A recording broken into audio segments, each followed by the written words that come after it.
بسم الله الرحمن الرحيم والذين اجتنبوا الطاغوت أن يعبدوها وأنابوا إلى الله لهم البشرى فبشر عبادي الذين يستمعون القول فيتبعون أحسنه أولئك الذين هداهم الله وأولئك هم أولو الألباب.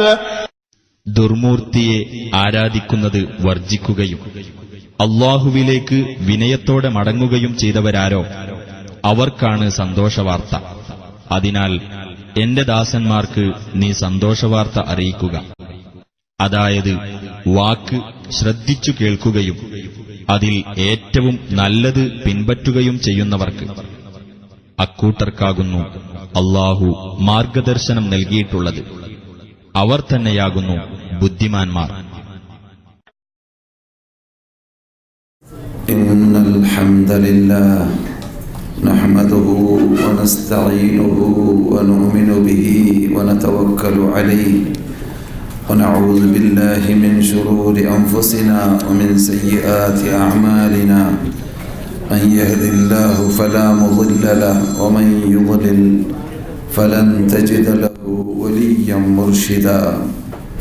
وأشهد أن لا إله إلا الله وحده لا شريك له وأشهد أن محمدا عبده ورسوله صفيه وخليله أرسله بالهدى ودين الحق ليظهره على الدين كله ولو كره المشركون. أما بعد فإن أحسن الحديث كتاب الله وخير الهدي هدي محمد صلى الله عليه وسلم وشر الأمور محدثاتها وكل محدثة بدعة وكل بدعة ضلالة وكل ضلالة في النار.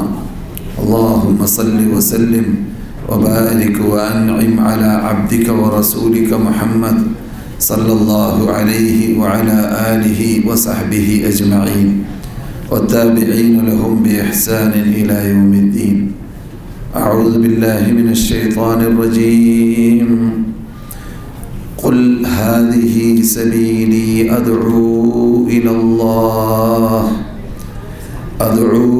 إلى الله على بصيرة أنا ومن اتبعني وسبحان الله وما أنا من المشركين.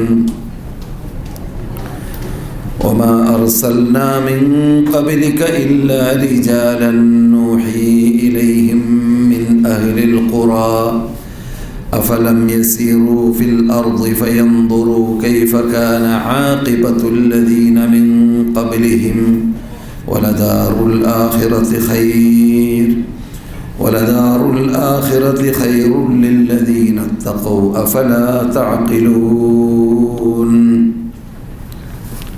സഹോദര സഹോദരിമാരെ, സദസ്യരെ, നെറ്റിൽ കൂടിയും റേഡിയോയിൽ കൂടിയും ശബ്ദം കേൾക്കുന്ന ശ്രോതാക്കളെ, ആദ്യമായി എന്നോടും ശേഷം നിങ്ങളോടും റബ്ബിൻ്റെ അളമത്തിനെ മനസ്സിലാക്കി അവൻ്റെ കഴിവ് കെൽപ്പവും ഉൾക്കൊണ്ട് അവനെ ഭയപ്പെടേണ്ടതുപോലെ ഭയപ്പെട്ട് അവൻ്റെ ഇഷ്ടപ്പെട്ട അടിമകളായി വർത്തിക്കാൻ നാം ഓരോരുത്തരും ശ്രദ്ധ ചെലുത്തുക. അള്ളാഹു നമുക്കേവർക്കും അതിന് തൗഫീഖ് നൽകുമാറാകട്ടെ.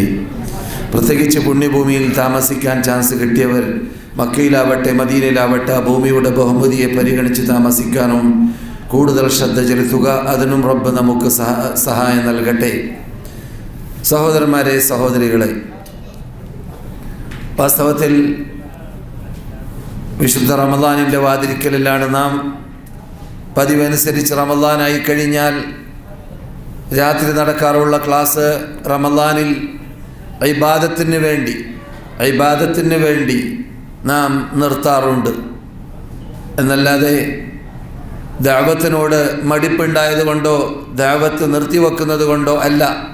അതിൽ കൂടുതൽ നമുക്ക് ആവേശവും ഉന്മേഷവും ഉണ്ടാവാനും 11 മാസം പഠിച്ചുകൊണ്ടേയിരിക്കുന്ന കാര്യങ്ങൾ നാം റമദാനിൽ അമലീയൻ നടപ്പാക്കുവാനുമുള്ള ഭാഗമാണ്.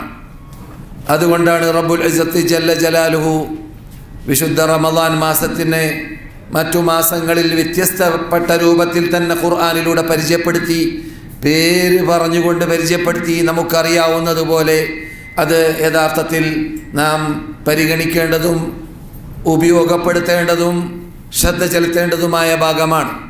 അതോടൊപ്പം നമ്മുടെ ഉപരിപഠനം നടത്താൻ വേണ്ടി കോളേജിലും മറ്റും പഠിക്കാൻ വേണ്ടി ഇവിടെ വന്നതായ നമ്മുടെ മത പണ്ഡിതന്മാരായ വിദ്യാർത്ഥികൾ പതിവ് പോലെ അവർ ഇവിടെ നടക്കുന്ന പരീക്ഷ അനുസരിച്ചിട്ടാണ് അവരുടെ ലീവ് ഉണ്ടാവുക.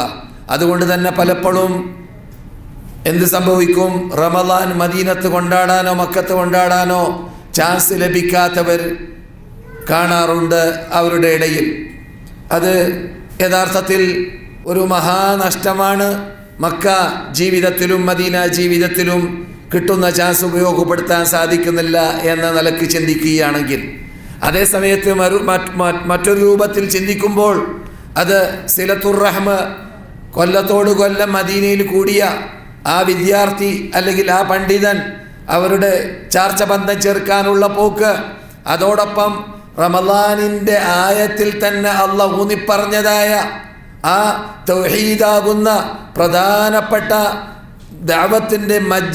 ദഅവത്തിൻ്റെ ഹൃദയ ഭാഗത്തെ നാട്ടിലും പരിസരത്തിലും പ്രചരിപ്പിക്കാനുള്ള ചാൻസ് അതിലൂടെ ലഭിക്കുന്നു എന്നതുകൂടി കൂട്ടിച്ചേർത്ത് മനസ്സിലാക്കുമ്പോൾ റമളാൻ മദീനയിൽ മക്കയിൽ കൊണ്ടാടുക എന്നതുകൊണ്ടുള്ള നഷ്ടം പരിഹരിക്കപ്പെടും, സമാധാനിക്കാനും സാധിക്കും. അത് ഓർത്തുകൊണ്ട് ആർക്ക് മാത്രം? അത് ഉപയോഗപ്പെടുത്തുന്നവർക്ക് മാത്രം. ഏത് ലീവ് ഉപയോഗപ്പെടുത്തുന്നവർക്ക് മാത്രമാണ് ഈ പറഞ്ഞത്. ആ ഇനത്തിൽ നമ്മെ അഥവാ ലീവ് നാട്ടിൽ കൊണ്ടാടുന്നവരെ അള്ളാഹു പെടുത്തട്ടെ എന്ന് നമുക്ക് പ്രാർത്ഥിക്കാം. അവർക്ക് നമുക്കെന്നതുപോലെ അള്ളാഹു സുബ്ഹാനഹു വ തആല അവൻ്റെ മതത്തിൽ അടിയുറച്ചു നിന്നുകൊണ്ട് സേവനമനുഷ്ഠിക്കാനുള്ളതായ ശാരീരിക, സാമ്പത്തിക, വിജ്ഞാന, ഈമാനിക ശേഷി നൽകുമാറാകട്ടെ എന്നും നമുക്ക് അവർക്ക് വേണ്ടിയും നമുക്ക് വേണ്ടിയും പ്രാർത്ഥിക്കാം. സഹോദര സഹോദരിമാരെ, വാസ്തവത്തിൽ ഹജ്ജ് സീസൺ വരുമ്പോൾ അഫ്ദലുൽ ഇൽമി ഇൽമുൽ ഹാലി എന്ന് നാം പഠിച്ചു വരാറുള്ള തത്വമാണല്ലോ. ഏറ്റവും ശ്രേഷ്ഠതയുള്ള ഇൽമ് സാന്ദർഭോചിതമായി പഠിക്കേണ്ടത്, പറയേണ്ടത്, അറിയേണ്ടത് പറയുക എന്നതാണ്, അല്ലേ? അപ്പോൾ അതുകൊണ്ട് തന്നെ റസൂലുള്ളാഹി സ്വല്ലല്ലാഹു അലൈഹി വസല്ലം അവരുടെ ഹിക്മത്തിൻ്റെ ഒരു ഭാഗമാണ് സാന്ദർഭോചിതമായി പറയേണ്ടത്, പഠിക്കേണ്ടത്, പഠിപ്പിക്കേണ്ടത്. അതങ്ങനെ തന്നെ ആ സന്ദർഭം ഉപയോഗപ്പെടുത്തും. കഴിഞ്ഞ ഉച്ചക്ക് നടന്ന ക്ലാസ്സിൽ നാം അതിന് ഉദാഹരണം പറഞ്ഞു, എല്ലാവർക്കും മനഃപ്പാഠമുള്ള ഉദാഹരണം. എന്താണത്? ജൂതൻ്റെ വീട്ടിലേക്ക് റസൂൽ സന്ദർശനത്തിൽ ചെന്നപ്പോൾ എന്തിനു വേണ്ടിയാണ്? ആ ജൂതൻ്റെ കുട്ടി രോഗത്തിൽ കിടക്കുകയാണ്. റസൂൽ എന്ത് ചെയ്തു? നമുക്ക് തോന്നുന്നത് അദ്ദേഹത്തിന് റസൂൽ മന്ത്രിക്കും, അദ്ദേഹത്തിന് റസൂൽ പ്രാർത്ഥിക്കും എന്നൊക്കെയാണ് നമുക്ക് തോന്നുന്നത്. റസൂൽ അതല്ല കാട്ടിയത്. ഉടനെ ബുഖാരിയിലാണ് സംഭവം. കടന്ന ഉടനെ തന്നെ എന്ത് സംഭവിച്ചു? അവിടെ കുട്ടി സക്കറാത്തിലാണ്, അഥവാ മരണത്തോട് മെല്ലിടാണ്. ഇത് കണ്ടപ്പോൾ റസൂലുള്ളാഹി അഫ്ദലുൽ ഇൽമി ഇൽമുൽ ഹാലി എന്ന ഞാൻ പറഞ്ഞ തത്വം നടപ്പാക്കി. അവിടെ സാന്ദർഭോചിതമായി കുട്ടിക്ക് പറഞ്ഞു കൊടുക്കേണ്ട ഭാഗം എന്താണ്? ആ കുട്ടിയെ ഹിദായത്തിലേക്ക് നയിക്കേണ്ടതാണ്. അപ്പോൾ എന്ത് വേണം? ആ കുട്ടി ഇതുവരെ ഉൾക്കൊള്ളാത്തതായ തത്വം പറഞ്ഞു കൊടുക്കണം. അതാണ് റസൂലുള്ളാഹി ലോകത്തിലുള്ള സർവ്വ വിദ്യാർത്ഥികൾക്ക്, പണ്ഡിതന്മാർക്ക്, പ്രബോധകന്മാർക്ക്, പ്രവർത്തകന്മാർക്ക്, ഈ മതത്തിനെ ലോകവ്യാപകമാക്കുന്ന സാർവർക്ക് അള്ളാഹുവിൻ്റെ ദൂതർ സല്ലല്ലാഹു അലൈഹി വസല്ലം നൽകിയതായ ട്രെയിനിങ്, നൽകിയതായ പഠനാർഹമായ ശൈലി. സുബ്ഹാനല്ലാഹ്. എന്ത് പറഞ്ഞു? കുട്ടിയോട് ഉടനെ തന്നെ ഖുൽ ലാ ഇലാഹ ഇല്ലല്ലാഹ്, അല്ലാഹു ഏകൻ.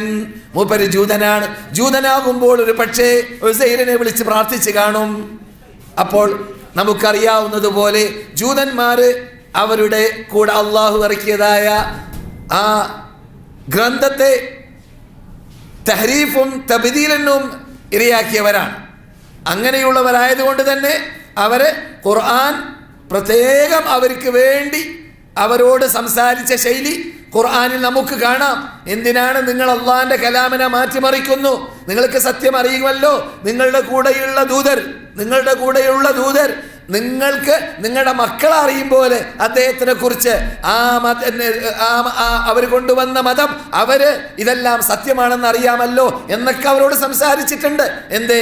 അവര് തൗഹീദ് ഉൾക്കൊള്ളാത്തത് കൊണ്ട്. അതുകൊണ്ട് തന്നെ ജൂതന്മാരായതോടൊപ്പം അഹ്ലി കിതാബികളായതോടൊപ്പം തൗഹീദ് ഉൾക്കൊള്ളാത്തതായ അഹ്ലി കിതാബികൾ.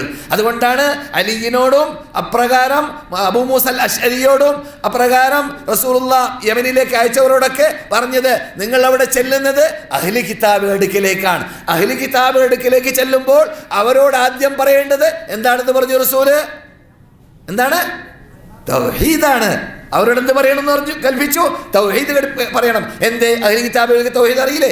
അഹ്ലി കിതാബികൾക്ക് ലാ ഇലാഹ ഇല്ലല്ലാഹ് മൂസാ റസൂലുള്ളാഹ് എന്ന് പറയുന്നവരല്ലേ? ലാ ഇലാഹ ഇല്ലല്ലാഹ് ഈസാ റസൂലുള്ളാഹ് എന്ന് പറയുന്നവരല്ലേ? എന്താ പിന്നെ അവർക്ക് തൗഹീദ് പറഞ്ഞു കൊടുക്കണം? അവര് തൗഹീദിൽ കളങ്കം ചേർത്തവരാണ്, ഉൾക്കൊള്ളേണ്ടതുപോലെ ഉൾക്കൊള്ളാത്തവരാണ്, അള്ളാഹുവിൻ്റെ അളമത്ത് അവൻ്റെ കഴിവ് കൽപ്പ് മനസ്സിലാക്കാത്തവരാണ്. അതുകൊണ്ട് തന്നെ അവർക്ക് നിങ്ങൾ പറഞ്ഞു കൊടുക്കേണ്ടത് ആദ്യം തൗഹീദാണ് എന്ന് റസൂൽ പഠിപ്പിച്ചു. നമുക്കറിയാവുന്നതുപോലെ സഹിഹായ ധാരാളം ഹദീസുകളിലൂടെ നമുക്കറിയാവുന്ന ശൈലിയാണ്. അപ്പോൾ ഞാൻ എന്താ പറഞ്ഞു വരുന്നത്? ആ റസൂലുള്ളാഹിയുടെ പോക്ക് എന്ത് സംഭവിച്ചു? അനുഗ്രഹീത പോക്കായിരുന്നു. ആ സന്ദർശനം അനുഗ്രഹീത സന്ദർശനമായിരുന്നു. ആ ജൂത വീടിന് എന്താ സംഭവിച്ചത്? റസൂൽ ആ വീട്ടിൽ കടന്നു ചെന്നു. കഴിഞ്ഞ ഉച്ചയ്ക്ക് ഞാൻ വേറെ ശൈലിയിൽ പറഞ്ഞിട്ടുണ്ടെങ്കിലും വിഷയത്തിന്റെ പരിപൂർണതക്കും പുതുമുഖങ്ങളെ പരിഗണിച്ചുകൊണ്ടും ഞാൻ മടക്കി പറഞ്ഞത് അതാണ് ദീനിന്റെ ശൈലി, അതാണ് ഖുർആന്റെ ശൈലി. എത്ര പ്രാവശ്യം ഖുർആനിൽ മടക്കി പറയുന്നു? എൽമ എന്ന പദം 379 തവണ പറഞ്ഞു എന്നല്ല നാം കേൾക്കുന്നത്. എന്ത്? ഒരു പ്രാവശ്യം പറഞ്ഞാൽ പോരെ? എന്താ മടക്കി പറയുന്നത്? സാന്ദർഭോചിതമായി പറഞ്ഞുകൊണ്ടേ ഇരിക്കേണ്ട മതമാണ് ഇത്. അതെ, മഹാനായ റസൂലുള്ളാഹ് ചെന്നു. കുട്ടി രോഗത്തിൽ കിടക്കാണെന്ന് മനസ്സിലാക്കി. കുട്ടി മരിക്കുമ്പോൾ മുസ്ലിമായി മരിച്ചില്ലെങ്കിൽ അപകടമാണെന്ന് മനസ്സിലാക്കി. അതുകൊണ്ട് എന്ത് ചെയ്തു റസൂലുള്ളാഹ്? ഖുൽ ലാ ഇലാഹ ഇല്ലല്ലാഹ്. കുട്ടിയോട് പറഞ്ഞു, നീ ലാ ഇലാഹ ഇല്ലല്ലാഹ് പറഞ്ഞോ. എന്താണ് കുട്ടി മറുപടി നൽകിയത്? വാപ്പയെ നോക്കാണ്. എന്തേ? വാപ്പയുടെ മതത്തിലില്ലാത്തതാണിത്. വാപ്പയുടെ മതം ഒഴിവാക്കലാണിത്. അപ്പോൾ അന്ധമായ അനുകരണം ഒഴിവാക്കാൻ വാപ്പയുടെ സപ്പോർട്ടുണ്ടോ? അതാ മൂപ്പർക്ക് അറിയേണ്ടത്. ഈ അന്ധമായ അനുകരണം വാപ്പ അസത്യത്തിലായതോടുകൂടി വാപ്പ പറഞ്ഞതല്ലേ, വലിയാപ്പ പറഞ്ഞതല്ലേ, കുടുംബം പറയുന്നതല്ലേ, ബഹുഭൂരിപക്ഷം പറയുന്നതല്ലേ, സ്റ്റേജ് പറയുന്നതല്ലേ എന്നീ കാര്യങ്ങൾ ഗണിക്കേണ്ടതുണ്ടോ? എന്നീ കാര്യങ്ങൾക്ക് പരിഗണന നൽകേണ്ടതുണ്ടോ? തെളിവിന്റെ മുമ്പിൽ, ലക്ഷ്യത്തിന്റെ മുമ്പിൽ ഇതാണ് മൂപ്പർക്ക് അറിയേണ്ടത്. ആ ബുദ്ധിമതിയ അദ്ദേഹം ബുദ്ധിയുള്ള വ്യക്തിയാണ് എന്നതുകൊണ്ട് തന്നെ റസൂലുള്ളാഹ് വിവേകമുള്ള ബുദ്ധിയുള്ള പ്രായം തികഞ്ഞ വ്യക്തിയോടാണ് നീ ലാ ഇലാഹ ഇല്ലല്ലാഹ് എന്ന് പറയൂ കുട്ടി. മറുപടി പെട്ടെന്നില്ല. വാപ്പാന്റെ അനുവാദം കിട്ടണം. നാം പഠിച്ചത് ബുഖാരിയിലാണ്. അങ്ങനെ വാപ്പ കുട്ടി നോക്കുന്ന കണ്ടപ്പോൾ വാപ്പയുടെ മറുപടി എന്തായിരുന്നു? ഈ കുട്ടിയുടെ ഭാഗ്യം. വാപ്പയുടെ മറുപടി എന്തായിരുന്നു? അബൽ ഖാസിം, അബൽ ഖാസിമിനെ അനുസരിക്കൂ കുട്ടി. അതാ ആരാ അബൽ ഖാസിം? സല്ലല്ലാഹു അലൈഹി വസല്ലം. നമ്മുടെ അനുശീലി നേതാവിൻ്റെ കുഞ്ഞത്താണ് അബുൽ ഖാസിം സല്ലല്ലാഹു അലൈഹി വസല്ലം. അബൽ ഖാസിമിനെ അനുസരിക്കൂ. ജൂതന്മാര് വരെ അറിയുന്ന ഒരു പേരാണത്, സ്ഥാനപ്പേരാണത്. അതുകൊണ്ടല്ല അങ്ങനെ പറഞ്ഞത്. മുപ്പര് ജൂതനല്ലേ? ജൂതന്മാര് വരെ സമ്മതിക്കുന്ന അറിയുന്ന ഒരു പേരാണത്. അബുൽ ഖാസിം, അബുൽ ഖാസിമിനെ അനുസരിക്കൂ കുട്ടി. അപ്പോഴോ ഇത് കേട്ട മാത്രയിൽ കുട്ടി പറയുന്നു ലാ ഇലാഹ ഇല്ലല്ലാഹ്, ലാ ഇലാഹ ഇല്ലല്ലാഹ് മുഹമ്മദുർ റസൂലുള്ളാഹ് എന്ന കലിമത്ത് തൗഹീദ് പറഞ്ഞുകൊണ്ട് അദ്ദേഹത്തിന് ലിഹലോകവാസം വെടിയാനുള്ളതായ ചാൻസ് റസൂലുള്ളാഹ് അവരുടെ പ്രത്യേക ആ രീതിയിലൂടെ, ആ ദഅവത്ത് ശൈലിയിലൂടെ, ആ ഹിക്മത്തിലൂടെ ഉണ്ടാക്കി കൊടുത്തു. എത്ര വലിയ പാഠം! ഇബ്നു മാലിക് പറയാറാണ്, ഒഖദ്ദിമൽ അഖസ്സ ബിത്തിസാലി ഒഖദ്ദിമ മാ ശിഅത ഫി ഇൻഫിസാലി. ഓർക്കുന്നുണ്ടല്ലോ? ഇബ്നു മാലിക് പഠിച്ചിട്ടില്ല നിങ്ങൾ? പണ്ട് ചെറുപ്പത്തിൽ ഓതിയ ഇബ്നു മാലിക്കിന്റെ ഗ്രന്ഥം അലാ മുഹമ്മദുൻ ഹുവ ഇബ്നു മാലിക് എന്ന് തുടങ്ങിക്കൊണ്ട് മനപ്പാഠമാക്കിയ ഗ്രന്ഥമുണ്ടല്ലോ. കേരളത്തിൽ ഒരു പണ്ഡിതൻ അബ്ദുസ്സമയുടെ വാപ്പ, അദ്ദേഹം 1000 പദ്യത്തെ മുമ്പിൽ നിന്നിട്ട് പിന്നിലിട്ട് മുന്നിലേക്കും വായിക്കുന്നതാണ്. അങ്ങനെ മനപ്പാടാക്കിയ ആളാണ് നമ്മുടെ പഴയ പണ്ഡിതന്മാരൊക്കെ. ആ ഇബ്നു മാലിക് എന്താ പറഞ്ഞത്? ഖദ്ദിമൽ അഖസ്സ ബിത്തിസാലി വഖദ്ദിമ മാ ശിഅത ഫി ഇൻഫിസാലി. നിന്നോട് തൊട്ട് നിൽക്കുന്ന ആളെ നീ അഹസ്സിനെ പ്രാധാന്യം നൽകുന്നതിനെ മുന്തിക്കണം. തൊട്ട് നിൽക്കുന്നവരെ പ്രാധാന്യം നൽകുന്നതിന് മുന്തിക്കണം. അത് നമ്മുടെ വിഷയത്തോട് ബന്ധിക്കുന്ന ഭാഗമാണ്. അല്ലാതെ അതിൻ്റെ ഗ്രാമർ പറയുകയാണെങ്കിൽ വേറെ ശൈലിയാണത് കേട്ടാ. ഇവിടെ റസൂലുള്ളാഹി സ്വല്ലല്ലാഹു അലൈഹി വസല്ലം അവിടെ മുന്തിച്ചത് എന്തിനെയാണ്? ഒരു ഡോക്ടറാണെന്ന് വെക്കാം. നമ്മുടെ കൂടെ ഡോക്ടർമാർ ഇരിക്കുന്നുണ്ട്, ഫാറൂഖിനെ പോലത്തെ ഡോക്ടർമാർ ചികിത്സക്ക് പോയാൽ അവിടെ ചികിത്സ നടത്തപ്പെടുന്ന മനുഷ്യന് ക്യാൻസറുണ്ട്, അപ്രകാരം ജലദോഷമുണ്ട്. ഡോക്ടർ എന്തുകൊണ്ട് ആരംഭിക്കുക? ചെക്കിങ് എന്തിനു കൂടി തുടങ്ങുക? ജലദോഷം ഈസി അല്ലേ?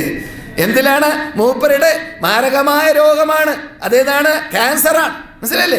അപ്പോൾ നാം എവിടെ ചെന്നാലും, ദായികളെ, പ്രബോധകന്മാരെ, നാട്ടിൽ ചെല്ലട്ടെ, ലോകത്തെവിടെ ചെല്ലട്ടെ, എവിടെ ചെല്ലുകയാണെങ്കിലും നാം നമ്മുടെ പ്രബോധന രംഗത്ത് നാം നമ്മുടെ മുമ്പിൽ ഇരിക്കുന്ന വ്യക്തിയെ പഠിക്കണം. അദ്ദേഹം ആരാണെന്ന് ഒരു പഠനം നടത്തണം പ്രബോധനം ചെയ്യുന്നതിന് മുമ്പായി.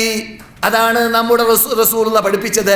നിങ്ങൾ യമനിലേക്ക് എത്തിക്കഴിഞ്ഞാൽ യമനിലുള്ളവരെ കുറിച്ച് പഠിക്കണം. അങ്ങനെ എല്ലാ റസൂൽ പറഞ്ഞ ശൈലി. യമനിലുള്ളവർ ആരാണെന്ന് പഠിച്ചു, അതാ പഠിക്കണമെന്നർത്ഥം. മനസ്സിലായില്ലേ? പഠിക്കണം. അപ്പോൾ പഠിക്കാതെ അറിയില്ലല്ലോ. അപ്പോൾ ആരാണെന്ന് പഠിച്ച ശേഷം പിന്നെ അവർക്ക് ദഅവത്ത് നടത്തണം. അപ്പോൾ നാം നമ്മുടെ മുമ്പിലുള്ളവരുടെ ശൈലി, അവര് ഏത് രൂപത്തിൽ ജീവിക്കുന്നവരാണ്, അവരുടെ വ്യക്തി ജീവിതം, അവരുടെ സാമൂഹിക ജീവിതം, അവരുടെ സാമ്പത്തിക ജീവിതം, അവരുടെ ജീവിതത്തിൻ്റെ എല്ലാ മേഖലകൾ പഠിക്കാനുള്ള ചാൻസ് കിട്ടുന്നത്ര നാം ഉപയോഗപ്പെടുത്തുക. എന്നിട്ട് അവരവരുടെ അവർക്ക് ആവശ്യമുള്ള രീതി അനുസരിച്ച് അവരോട് സംസാരിക്കുക. അതാണ് ദഅവത്തിൻ്റെ പ്രധാന ശൈലി. ഹിക്മത്ത് കൊണ്ടും മൗഇളത്തുൽ ഹസനത്ത് കൊണ്ടും എന്ന് ഖുർആൻ പറഞ്ഞ ശൈലി അതാണ്. ഹിക്മത്ത് ഇവിടെ വളരെ അനിവാര്യമാണ്. അവിടെ അദ്ദേഹം മരിക്കുമ്പോൾ മുസ്ലിമായി മരിക്കാൻ കിട്ടിയ ചാൻസ് എന്തിലൂടെയാണ്? റസൂലുള്ളാഹി സല്ലല്ലാഹു അലൈഹി വസല്ലം അദ്ദേഹത്തിന് ആവശ്യമുള്ള രോഗം, ആവശ്യമുള്ള മരുന്ന് എന്താണെന്ന് അറിഞ്ഞുകൊണ്ട് അത് കൊടുത്തത് കൊണ്ടാണ്. എവിടുന്ന് കിട്ടിയടോ നിനക്ക്? നിന്റെ ഇഷ്ടാനുസരണം നീ അർത്ഥം വെക്കാണോ? അല്ല, റസൂലുള്ളാഹിന്റെ മറുപടിയിൽ നിന്നിട്ട് റസൂല് ഹദീസ് പരിപൂർണമായി വായിക്കുക. ഹദീസിന്റെ പരിപൂർണത എന്താണ്? റസൂലുള്ളാഹി ഈ വാക്ക് കേട്ട ഉടനെ തന്നെ പറഞ്ഞ വാക്കെന്താണ്? അൽഹംദുലില്ലാഹില്ലദീ, ഒരു മഹാനായ റബ്ബിന് സ്തോത്രം. എങ്ങനെയുള്ള മഹാനായ റബ്ബാണ്? അൻഖദഹു മിനന്നാർ ഔ കമാ ഖാല അലൈഹി സ്വലാത്തു വസ്സലാം. എന്ത് പദമാണ് റസൂൽ പറഞ്ഞത് എന്നത് അറിയാത്തതുകൊണ്ടാണ് ആ വേർഡ് ഉപയോഗിക്കുന്നത്. ഏത് പണ്ഡിതന്മാരും ഏത് പ്രബോധകന്മാരും നമുക്ക് ഉറപ്പില്ലാത്ത ശൈലിയാണ് റസൂലുള്ളാഹി പറഞ്ഞത് എങ്കിൽ റസൂലുള്ളാഹിന്റെ വാക്ക് പറയുമ്പോൾ എന്ത് കൂട്ടിച്ചേർക്കണം? ഔ കമാ ഖാല അലൈഹി സ്വലാത്തു വസ്സലാം എന്ന് കൂട്ടിച്ചേർക്കണം. മനസ്സിലായില്ലേ? അത് മുഹദ്ദിസുകൾ പഠിപ്പിച്ച ശൈലിയാണ്. അത്രത്തോളം സൂക്ഷ്മത പാലിക്കാൻ വേണ്ടി റസൂൽ പറയാത്തത് പറയാൻ പാടില്ല എന്നതുകൊണ്ട് തന്നെ. അപ്പോൾ എന്താണ് നാം പറഞ്ഞു വന്നത്? ആ മനുഷ്യനെ നരകത്ത് നിരക്ഷപ്പെടുത്തിയതായ റബ്ബിന്റെ സ്തോത്രം എന്ന് പറഞ്ഞുകൊണ്ട് സന്തോഷത്തോടുകൂടി റസൂൽ അവിടുന്ന് വിടവാങ്ങി. കേട്ടില്ലേ? ഇതാണ് നാം പ്രബോധന രംഗത്ത് ഉപയോഗിക്കേണ്ടതായ ഹിക്മത്തിന്റെ ശൈലിയിൽപ്പെട്ടതായ ഒരു ഭാഗം. അതുകൊണ്ട് തന്നെ നിങ്ങൾ നാട്ടിലേക്ക് പോകുന്നവർ, പ്രത്യേകിച്ച് പ്രബോധകന്മാരായവർ, മുമ്പ് തന്നെ പ്രബോധകന്മാരായിട്ടാണ് നിങ്ങളുടെ പലരും നാട്ടിൽ നിന്നിട്ട് വന്നത് തന്നെ. അതുകൊണ്ട് തന്നെ നാട്ടിലേക്ക് എത്തുമ്പോൾ ഈ വിശുദ്ധ ഭൂമിയുമായി ബന്ധപ്പെട്ട് ചെല്ലുന്നവരെ പ്രത്യേക കാഴ്ചയിലൂടെ, പ്രത്യേക നോട്ടത്തിലൂടെയാണ് അവർ നോക്കുക. അതുകൊണ്ട് തന്നെ അഥവാ സുബ്ഹാനല്ലാഹ്, മദീനയിൽ നിന്ന് വരെയല്ലേ, മക്കയിൽ നിന്ന് വരെയല്ലേ, അവിടുന്ന് പഠിച്ചു വരെയല്ലേ. അപ്പോൾ ഇവരൊക്കെ സഹാബാക്കളെ പോലെ എന്ന് തോന്നുന്നവരൊക്കെ അവരുടെ കൂട്ടത്തിലുണ്ടാവാം. സാധുക്കളാണ്, കാണാത്തവർ ചാൻസ് കാണാൻ, മക്ക കാണാൻ, മദീന കാണാൻ ചാൻസ് കിട്ടാത്തവരായിരിക്കും അധിക പേരും. എന്ന് മാത്രമല്ല, അവരിൽ നിന്നിട്ട് അധിക പേരും ഇവിടെ തൊട്ട ക്ലാസ്സിൽ ഞാൻ പറഞ്ഞില്ലേ, ഇവിടെ സദസ്സ് നിറഞ്ഞ ഒരു ക്ലാസ് കണ്ടില്ലേ കുറച്ച് ദിവസങ്ങൾക്ക് മുമ്പ്? ആർക്ക് നടത്തിയ ക്ലാസ്സാണ്? ഉംറക്കാർക്ക് അല്ലേ? ആ ക്ലാസ്സിൽ ഞാൻ പറഞ്ഞില്ലേ, കേരളം ബഹുഭൂരിഭാഗം നാറുന്നു എന്ന് പറഞ്ഞില്ലേ ഞാൻ? ചിലർക്ക് പ്രതിഷേധമുണ്ടാവാം. നാറുന്നു യഥാർത്ഥത്തിൽ എന്തിലൂടെ? ശിർക്കിലൂടെ, അനാചാരങ്ങളിലൂടെ, ബിദ്അത്തുകളിലൂടെ. ആ വാക്കുകൊണ്ട് ഒരിക്കലും എന്തില്ല നന്മയില്ല എന്ന് എനിക്ക് അഭിപ്രായമില്ല. റസൂലുള്ളാഹി സ്വല്ലല്ലാഹു അലൈഹി വസല്ലം ബദർ യുദ്ധം കഴിഞ്ഞിട്ട് അറസ്റ്റ് ചെയ്യപ്പെട്ടവരെ കുറിച്ച് ഉപയോഗിച്ച ശൈലി അതാണ്. ഈ നാറുന്നവരെ കുറിച്ച് മുത്അം ഇബ്നു അദി വന്നിട്ട് എന്നോട് ഒരു വാക്ക് പറഞ്ഞാൽ ഇവരെ മുഴുവനും ഒരു വില വെക്കാതെ ഞാൻ ഇവരെ വിട്ടുകൊടുത്തിരുന്നേനെ എന്ന്. ആരാ മുത്അം ഇബ്നു അദി? എൻ്റെ ഓർമ്മ ശരിയാണെങ്കിൽ അങ്ങനെയാണ് അയാളുടെ പേര്. ആരാണത്? ഒരു കാഫറാണ്, ഒരു കാഫറായ മനുഷ്യനാണ്. എന്താ മൂപ്പര് കാട്ടിയത്? മറന്നുപോയോ? എന്താ ആള് കാട്ടിയത്? കബേൽ അഭയം നൽകിയാണ് അല്ലേ? അഹ്സൻ, ജസാക്കല്ലാഹു ഖൈർ. ഈ ആഴ്ചയിൽ അടുത്ത ആഴ്ചയിൽ അദ്ദേഹത്തിന് സമ്മാനം മറക്കരുത്. എന്താ കേട്ടത്? റസൂലുള്ള മക്ക, റസൂലുള്ളാഹിക്ക് താങ്ങും തണലുമായ ഒരു മനുഷ്യൻ മരിച്ചതറിയല്ലോ, എല്ലാവർക്കും അറിയല്ലോ അല്ലേ? അയാളെ കാഫറാണ്. അയാളെ പേരെന്താണ്? അബൂ താലിബ്. മൂപ്പര് മരിച്ചപ്പോൾ റസൂലുള്ളാഹിക്ക് പിന്നെ മക്കയിൽ ആരുണ്ടായില്ല? റസൂലുള്ളാഹിനെ സാമ്പത്തികമായി സഹായിച്ച ഖദീജയെ മരിച്ചു റളിയല്ലാഹു തആല അൻഹ അല്ലേ? പിന്നെ ആരുമില്ല മക്കയിൽ, നേതൃത്വമായി ആരുമില്ല. എന്ത് ചെയ്യേണ്ടി വന്നു? വിദേശത്തേക്ക് പോകേണ്ടി വന്നു, അഥവാ മക്കയല്ലാത്ത നാട് നടത്താം. എന്നിട്ടോ തായിഫിലേക്ക് പോയി. തായിഫിലേക്ക് പോയിട്ട് അവിടുന്ന് കല്ലേറ് കൊണ്ടു പ്രയാസത്തിലും പെട്ടു. റസൂലുള്ളാഹി ജീവിതത്തിൽ ഏറ്റവും വലിയ പ്രയാസമുണ്ടായ സമയം എവിടേക്കാന്ന് പറഞ്ഞത്? എൻ്റെ കൂടെ നിങ്ങൾ വിട്ടുപോകരുത്, ശ്രദ്ധ. എന്താണ് പറഞ്ഞത്? റസൂലുള്ളാഹി ജീവിതത്തിലുള്ള ഏറ്റവും വലിയ പ്രയാസരംഗം എത്രയാണ്? 2 എണ്ണമാണ്. ഒന്ന് തായിഫിൽ കല്ലേറ് കൊണ്ടപ്പോൾ, മറ്റൊന്ന് മദീനയിലുള്ള ഉഹദ് പോർക്കളത്തിൽ. ഈ 2 രംഗം റസൂലുള്ളാഹി മറക്കാറുണ്ടായിരുന്നില്ല, പലപ്പോഴും അത് ഉണർത്താറുണ്ടായിരുന്നു. പഠിക്കാൻ വേണ്ടി തന്നെ പ്രബോധകന്മാർ അവിടെ വളരെ പ്രയാസത്തിൽ പെട്ടുകൊണ്ട് കല്ലേറുകൊണ്ട് നാട് കടത്തപ്പെട്ടു. അതിനിടയ്ക്ക് ജിന്ന് മുസ്ലിങ്ങളായി, അതിനിടയ്ക്ക് അദ്ദാസ് മുസ്ലിമായി, അങ്ങനെ പലരും മുസ്ലിമാവുന്ന രംഗങ്ങളൊക്കെ ഇടയ്ക്ക് ചരിത്രത്തിൽ വരുന്നുണ്ട്. ഇതോടൊപ്പം എന്ത് സംഭവിച്ചു? മക്കയിലേക്ക് ചെന്നപ്പോൾ മക്ക ഒഴിവാക്കി പോയതായ റസൂലിനെ ഇപ്പോൾ ഞങ്ങളുടെ പിടുത്തത്തിൽ പെട്ടു എന്ന് മക്കക്കാർക്ക് തോന്നാതിരിക്കാൻ വേണ്ടി, മക്കക്കാര് അഭയം നൽകാൻ അവിടെ ആരുമില്ല, മുഹമ്മദിന് അബൂ താലിബില്ല, ഖദീജയില്ല, ആരുമില്ല എന്ന് തോന്നാതിരിക്കാൻ വേണ്ടി അള്ളാഹ് എന്ത് ചെയ്തു? ഒരു പ്ലാൻ ഇട്ടു. എന്താണത്? അദീ ഇബ്നു മുത്ഇം എന്ന് പറയുന്ന മനുഷ്യനെ വിട്ടു. ആരാണവൻ? കാഫറാണവൻ. പക്ഷേ മൂപ്പര് മുസ്ലിങ്ങളിലും നല്ല നിലക്ക് ചിന്തിക്കുന്നവർ എപ്പോഴും ഉണ്ടാവാം, സംശയമേ ഇല്ല. മൂപ്പര് എന്ത് ചെയ്തു? കുട്ടികൾക്ക് വാള് ധരിപ്പിച്ചു, അഥവാ ആയുധങ്ങൾ ധരിപ്പിച്ചു. മക്കയുടെ പുറത്തേക്ക് ചെന്നു, റസൂലുള്ളാഹിനെ സ്വീകരിച്ചു. റസൂലുള്ളാഹിനോട് പറഞ്ഞു, നിങ്ങൾ എൻ്റെ അഭയത്തിലാണ്, സംരക്ഷണത്തിലാണ്, ജിവാറിലാണ്. അറബി ഭാഷയിൽ എന്താ പറയുക? ജിവാറിലാണ്. അങ്ങനെ മൂപ്പരുടെ ജിവാറിൽ റസൂലുള്ളാഹി തവാഫ് ചെയ്യുന്നു, കഅബ കറങ്ങുന്നു. മൂപ്പരുടെ ജിവാറിൽ റസൂലുള്ളാഹി സല്ലല്ലാഹു അലൈഹി വസല്ലം എന്ത് ചെയ്തു? മിനയിലേക്ക് ബദറിലേക്ക് എത്തിയപ്പോൾ ബദറിൽ 70ഓളം പേരെ അറസ്റ്റ് ചെയ്യാനുള്ള ചാൻസ് കിട്ടിയപ്പോൾ ഈ കൂട്ടരെ, ഈ ഇസ്ലാമിൽ കുഴപ്പമുണ്ടാക്കിയ, എന്നെ നാട് കടത്തിയ, എന്നിട്ട് പോരാത്തതിന് എന്നോട് യുദ്ധം ചെയ്യാൻ വേണ്ടി ബേക്കിൽ വന്ന ഇവരെ ഞാൻ വിട്ടുകൊടുത്തിരുന്നേനെ. മുത്ഇം ഇബ്നു അദീ എന്നോട് ഇവരെ വിട്ടുകൊടുക്കണമെന്ന് പറയുകയാണെങ്കിൽ എന്ന ഒരു വാക്ക് ഉപയോഗിച്ചിരുന്നു. മനസ്സിലായില്ലേ? അപ്പോൾ ഞാൻ എന്ത് പറഞ്ഞു വന്നത്? പ്രബോധകന്മാര് നാട്ടിലേക്ക് എത്തിക്കഴിഞ്ഞാൽ ആ നാട് എന്താണ് എന്ന് പഠിച്ചു കഴിഞ്ഞ ശേഷം, അവർ താമസിക്കുന്ന മേഖല പഠിച്ചു കഴിഞ്ഞ ശേഷം, ആ ചുറ്റുപാടിൽ ഇവിടെ നിന്ന് നിങ്ങൾ ഉൾക്കൊണ്ടതായ, ഇവിടെ നിന്ന് നിങ്ങൾ പഠിച്ചതായ തത്വങ്ങളാകുന്ന ഏകദൈവ വിശ്വാസത്തിലുള്ളതായ കളങ്കങ്ങൾ നാട്ടിൽ പലയിടങ്ങളിൽ വന്നു പോകാറുണ്ട്. ആ വന്നു പോകാറുള്ള കളങ്കങ്ങളെ അല്ലെങ്കിൽ അതിലുള്ളതായ തെറ്റുകളെ തിരുത്തേണ്ട ബാധ്യത നിങ്ങളുടേതാണ്. ഇതിൽ നിങ്ങൾ വീഴ്ച വരുത്താൻ പാടുള്ളതല്ല. ധാരാളം കഴിവ് അല്ലെങ്കിൽ ചുറ്റുപാട് നിങ്ങൾക്കല്ല നൽകി. നിങ്ങൾ ലൈബ്രറി മാത്രം നോക്കിയാൽ മതി. മദീന ഇസ്ലാമിക് യൂണിവേഴ്സിറ്റിയിലുള്ള പണ്ട് കാലഘട്ടങ്ങളിൽ അഥവാ ഒരു 25-30 കൊല്ലം മുമ്പൊക്കെ ഈ സാധു നിങ്ങളെപ്പോലത്തൊരു വിദ്യാർത്ഥിയായിരുന്ന കാലഘട്ടത്തിൽ മദീനയിലേക്ക് വരുന്നതായ ഹാജിമാരെ ഞാൻ എന്ത് ചെയ്യും? ഇന്ന് ജാലിയാത്തിൻ്റെ ബസ്സുണ്ട്, അന്നതല്ല കാശ് കൊടുത്ത് ബസ് ഉണ്ടാക്കേണ്ടി വരും. അങ്ങനെ ബസ്സും വാനും ഉണ്ടാക്കിയിട്ട് എന്ത് ചെയ്യും? ഹാജിമാരെ ബസ്സിൽ കയറ്റും. എവിടേക്കാ കൊണ്ടുപോകുക? സിയാറത്തിനല്ല, സിയാറത്തിന് അവർ പോയിക്കോളും. പിന്നെ എവിടേക്കാ ഞാൻ കൊണ്ടുപോകുക? ഇസ്ലാമിക് യൂണിവേഴ്സിറ്റിയിലേക്ക്. എന്തിനാണ്? ഇസ്ലാമിക് യൂണിവേഴ്സിറ്റിയിൽ അവർക്ക് പഠിക്കാൻ മാത്രമുള്ളതായ ഭാഗങ്ങളുണ്ട്.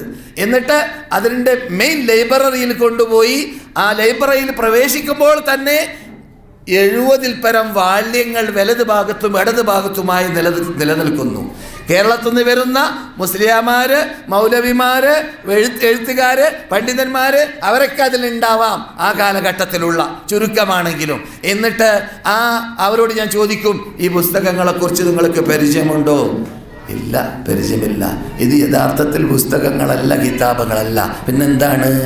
ഇൻഡെക്സാണ്. എന്തിനുള്ള ഇൻഡെക്സാണ്? നമ്മുടെ പണ്ഡിതന്മാർ എഴുതിയ ഗ്രന്ഥങ്ങളുടെ പേരുകളാണ് ഈ വാല്യങ്ങളിൽ എന്ന് ഞാനോട് പറഞ്ഞു കൊടുക്കും. മനസ്സിലായില്ലേ?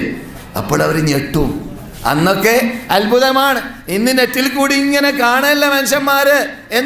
ഈ 1000, 10,000 ഗ്രന്ഥങ്ങൾ നെറ്റിലിറങ്ങിയത് കാണുമ്പോൾ അത്ഭുതം തോന്നൂല. പണ്ടൊക്കെ ഈ 70ഓളം വാല്യങ്ങൾ എടുക്കലുള്ളതായ ഇൻഡെക്സ് അത് നമ്മുടെ ഇമാമുകൾ, ഇമാം ഇബ്നു ജരീർ, മുഹമ്മദ് ഇബ്നു ജരീർ തബരി 310-ൽ മരിച്ച മനുഷ്യനാണ്. അദ്ദേഹത്തിന് താരീഖുൽ കബീർ എന്ന ഗ്രന്ഥമുണ്ട്. അദ്ദേഹത്തിന് തഫ്സീർ അഥവാ ഖുർആനിൻ്റെ പ്രധാനമായ തഫ്സീർ വ്യാഖ്യാനം അദ്ദേഹത്തിൻ്റെതാണ്. എന്നീ കാര്യങ്ങളൊക്കെ ഓരോ വ്യക്തിയെക്കുറിച്ച് നമ്മുടെ പണ്ഡിതന്മാരെക്കുറിച്ച് എഴുതിയതാണെന്ന് കേൾക്കുമ്പോൾ അവർ ഞെട്ടും. എന്തിനാണ്? ഞാൻ പിടിച്ച മയിലിന് 3 കൊമ്പാണ് എന്നുള്ള തത്വം അവർ ഒഴിവാക്കാൻ വേണ്ടി. അവർക്ക്, ഞാനടക്കമുള്ള അവർക്ക് പണ്ടുള്ള തത്വം എന്തായിരുന്നു? കേരളത്തിൽ ലോകത്ത് എവിടെയെങ്കിലും എൽമുണ്ടെങ്കിൽ അത് കേരളത്തിലാണ്. കേരളത്തിന് എവിടെയെങ്കിലും എൽമുണ്ടെങ്കിൽ എന്ന സ്ഥാപനത്തിലാണ്. ആ സ്ഥാപനത്തിൽ എൽമുണ്ടെങ്കിൽ അതിൻ്റെ ഹെഡിലാണ്. അപ്പോൾ ലോകത്തിൽ എവിടെയെങ്കിലും എൽമുണ്ടെങ്കിൽ മന്തിക്കറിയല്ലോ, അല്ലേ? മന്തിക്കറിയല്ലോ, മന്തിക്കിൻ്റെ റിസൾട്ട്, ഈ നതീജ അങ്ങനെയാണ്. ലോകത്തിൽ എവിടെയെങ്കിലും എൽമുണ്ടെങ്കിൽ അത് ഇന്നാളുടെ കരയിലാണ്. അതാണ് ഞാൻ പഠിച്ചത്, അതാണ് അവരും പഠിച്ചത്. അങ്ങനെയുള്ള അന്ധവിശ്വാസത്തിൽ കൂടിയാണ് ആ കാലഘട്ടത്തിൽ ജീവിക്കുന്നവർ വരുന്നത്. ഇന്നും അങ്ങനെയുള്ള ചിന്താഗതിക്കാരുണ്ട്. അള്ളാഹു അവരെ ഹിദായത്തിലാക്കട്ടെ, സന്മാർഗത്തിലേക്ക് നയിക്കട്ടെ. അത് മത്സ്യത്തെ പോലെയുള്ള സ്വഭാവം. മത്സ്യത്തിന് വെള്ളമേ അറിയുകയുള്ളൂ. കേരളക്കാർക്ക് കേരള ഭക്ഷണം, കേരള വസ്ത്രം, കേരള മദ്ഹബ്, എല്ലാം കേരളീകരിക്കപ്പെടുക. ഇപ്പോൾ അവിടെ നിന്നൊക്കെ വിട്ടിട്ടുണ്ട്, ചേഞ്ച് ആയിട്ടുണ്ട് കുറേയൊക്കെ ബഹുഭൂരിപക്ഷം എന്നാലും അല്ല. അപ്പോൾ ഞാൻ പറഞ്ഞു വരുന്നത്, അങ്ങനെ എന്നെ പൊക്കി പറഞ്ഞൊന്നുമല്ല കേട്ടാ. പണ്ട് എനിക്ക് കിട്ടിയ ചാൻസ് ഉപയോഗിച്ചു. നിങ്ങൾക്കും വേറെ ചാൻസുകൾ കിട്ടും. നിങ്ങൾ ഉപയോഗപ്പെടുത്തുന്നവർ നിങ്ങളുടെ കൂടെ ഉണ്ടായിരിക്കാം. അതൊക്കെ നാം യഥാർത്ഥത്തിൽ ഈ 4 കൊല്ലത്തിലൂടെ, അധിക പേര് താമസിക്കൽ 4 കൊല്ലമാണ് കോളേജിലൂടെ. ഇനി കൂടുതൽ താമസിക്കുകയാണെങ്കിൽ മാഹദോട് കൂട്ടിച്ചേർത്താൽ ഒരു 7 കൊല്ലമൊക്കെ ഉണ്ടാവാൻ സാധ്യതയുണ്ട്. ഈ വർഷം ശരിക്കും ഉപയോഗപ്പെടുത്തുകയാണെങ്കിൽ ഇൻഷാ അല്ലാഹ് അതിനെ തഫ്ജീർ ചെയ്യാൻ, അതിനെ പ്രചരിപ്പിക്കാൻ, അതിനെ കേരളത്തിൽ സകലം അത് പ്രചാരപ്പെടുത്താൻ അത് നമുക്ക് പ്രചോദനം നൽകുക തന്നെ ചെയ്യും. അതാണ് യഥാർത്ഥത്തിൽ വേണ്ടത്. അതാണ് റസൂലുള്ളാഹി സ്വല്ലല്ലാഹു അലൈഹി വസല്ലം അടുക്കലേക്ക്, മക്കയിലേക്ക് വന്നവരോടൊക്കെ റസൂൽ പറഞ്ഞത്. അവിടെ മക്കയിൽ കുറേ ആൾക്കാർ ദഅവത്ത് രംഗത്ത് വന്നു. ഇസ്ലാം മതം വിശ്വസിച്ചപ്പോൾ റസൂലുള്ളാഹി പറഞ്ഞു, നിങ്ങൾ ഇത് പറയാനായിട്ടില്ല, നിങ്ങൾ നാട്ടിലേക്ക് പോയിക്കോ. എന്നിട്ട് നിങ്ങൾ മദീനയിലേക്ക്, ഇസ്ലാമിൻ്റെ ആദ്യകാലമാണല്ലോ, പരസ്യമായിട്ട് പറയാൻ പറ്റാത്ത സന്ദർഭമാണ്. എന്നിട്ട് ഞാൻ ജനങ്ങളിൽ അതിജയിച്ചു, എൻ്റെ തത്വം അതിജയിച്ചു, ഈ തൗഹീദ് ജനങ്ങളിൽ വ്യാപകമായി, മദീനയിൽ ഈ മതം സ്ഥാപിക്കപ്പെട്ടു എന്ന കാര്യങ്ങളൊക്കെ കേൾക്കുന്നൊരു കാലം വരും.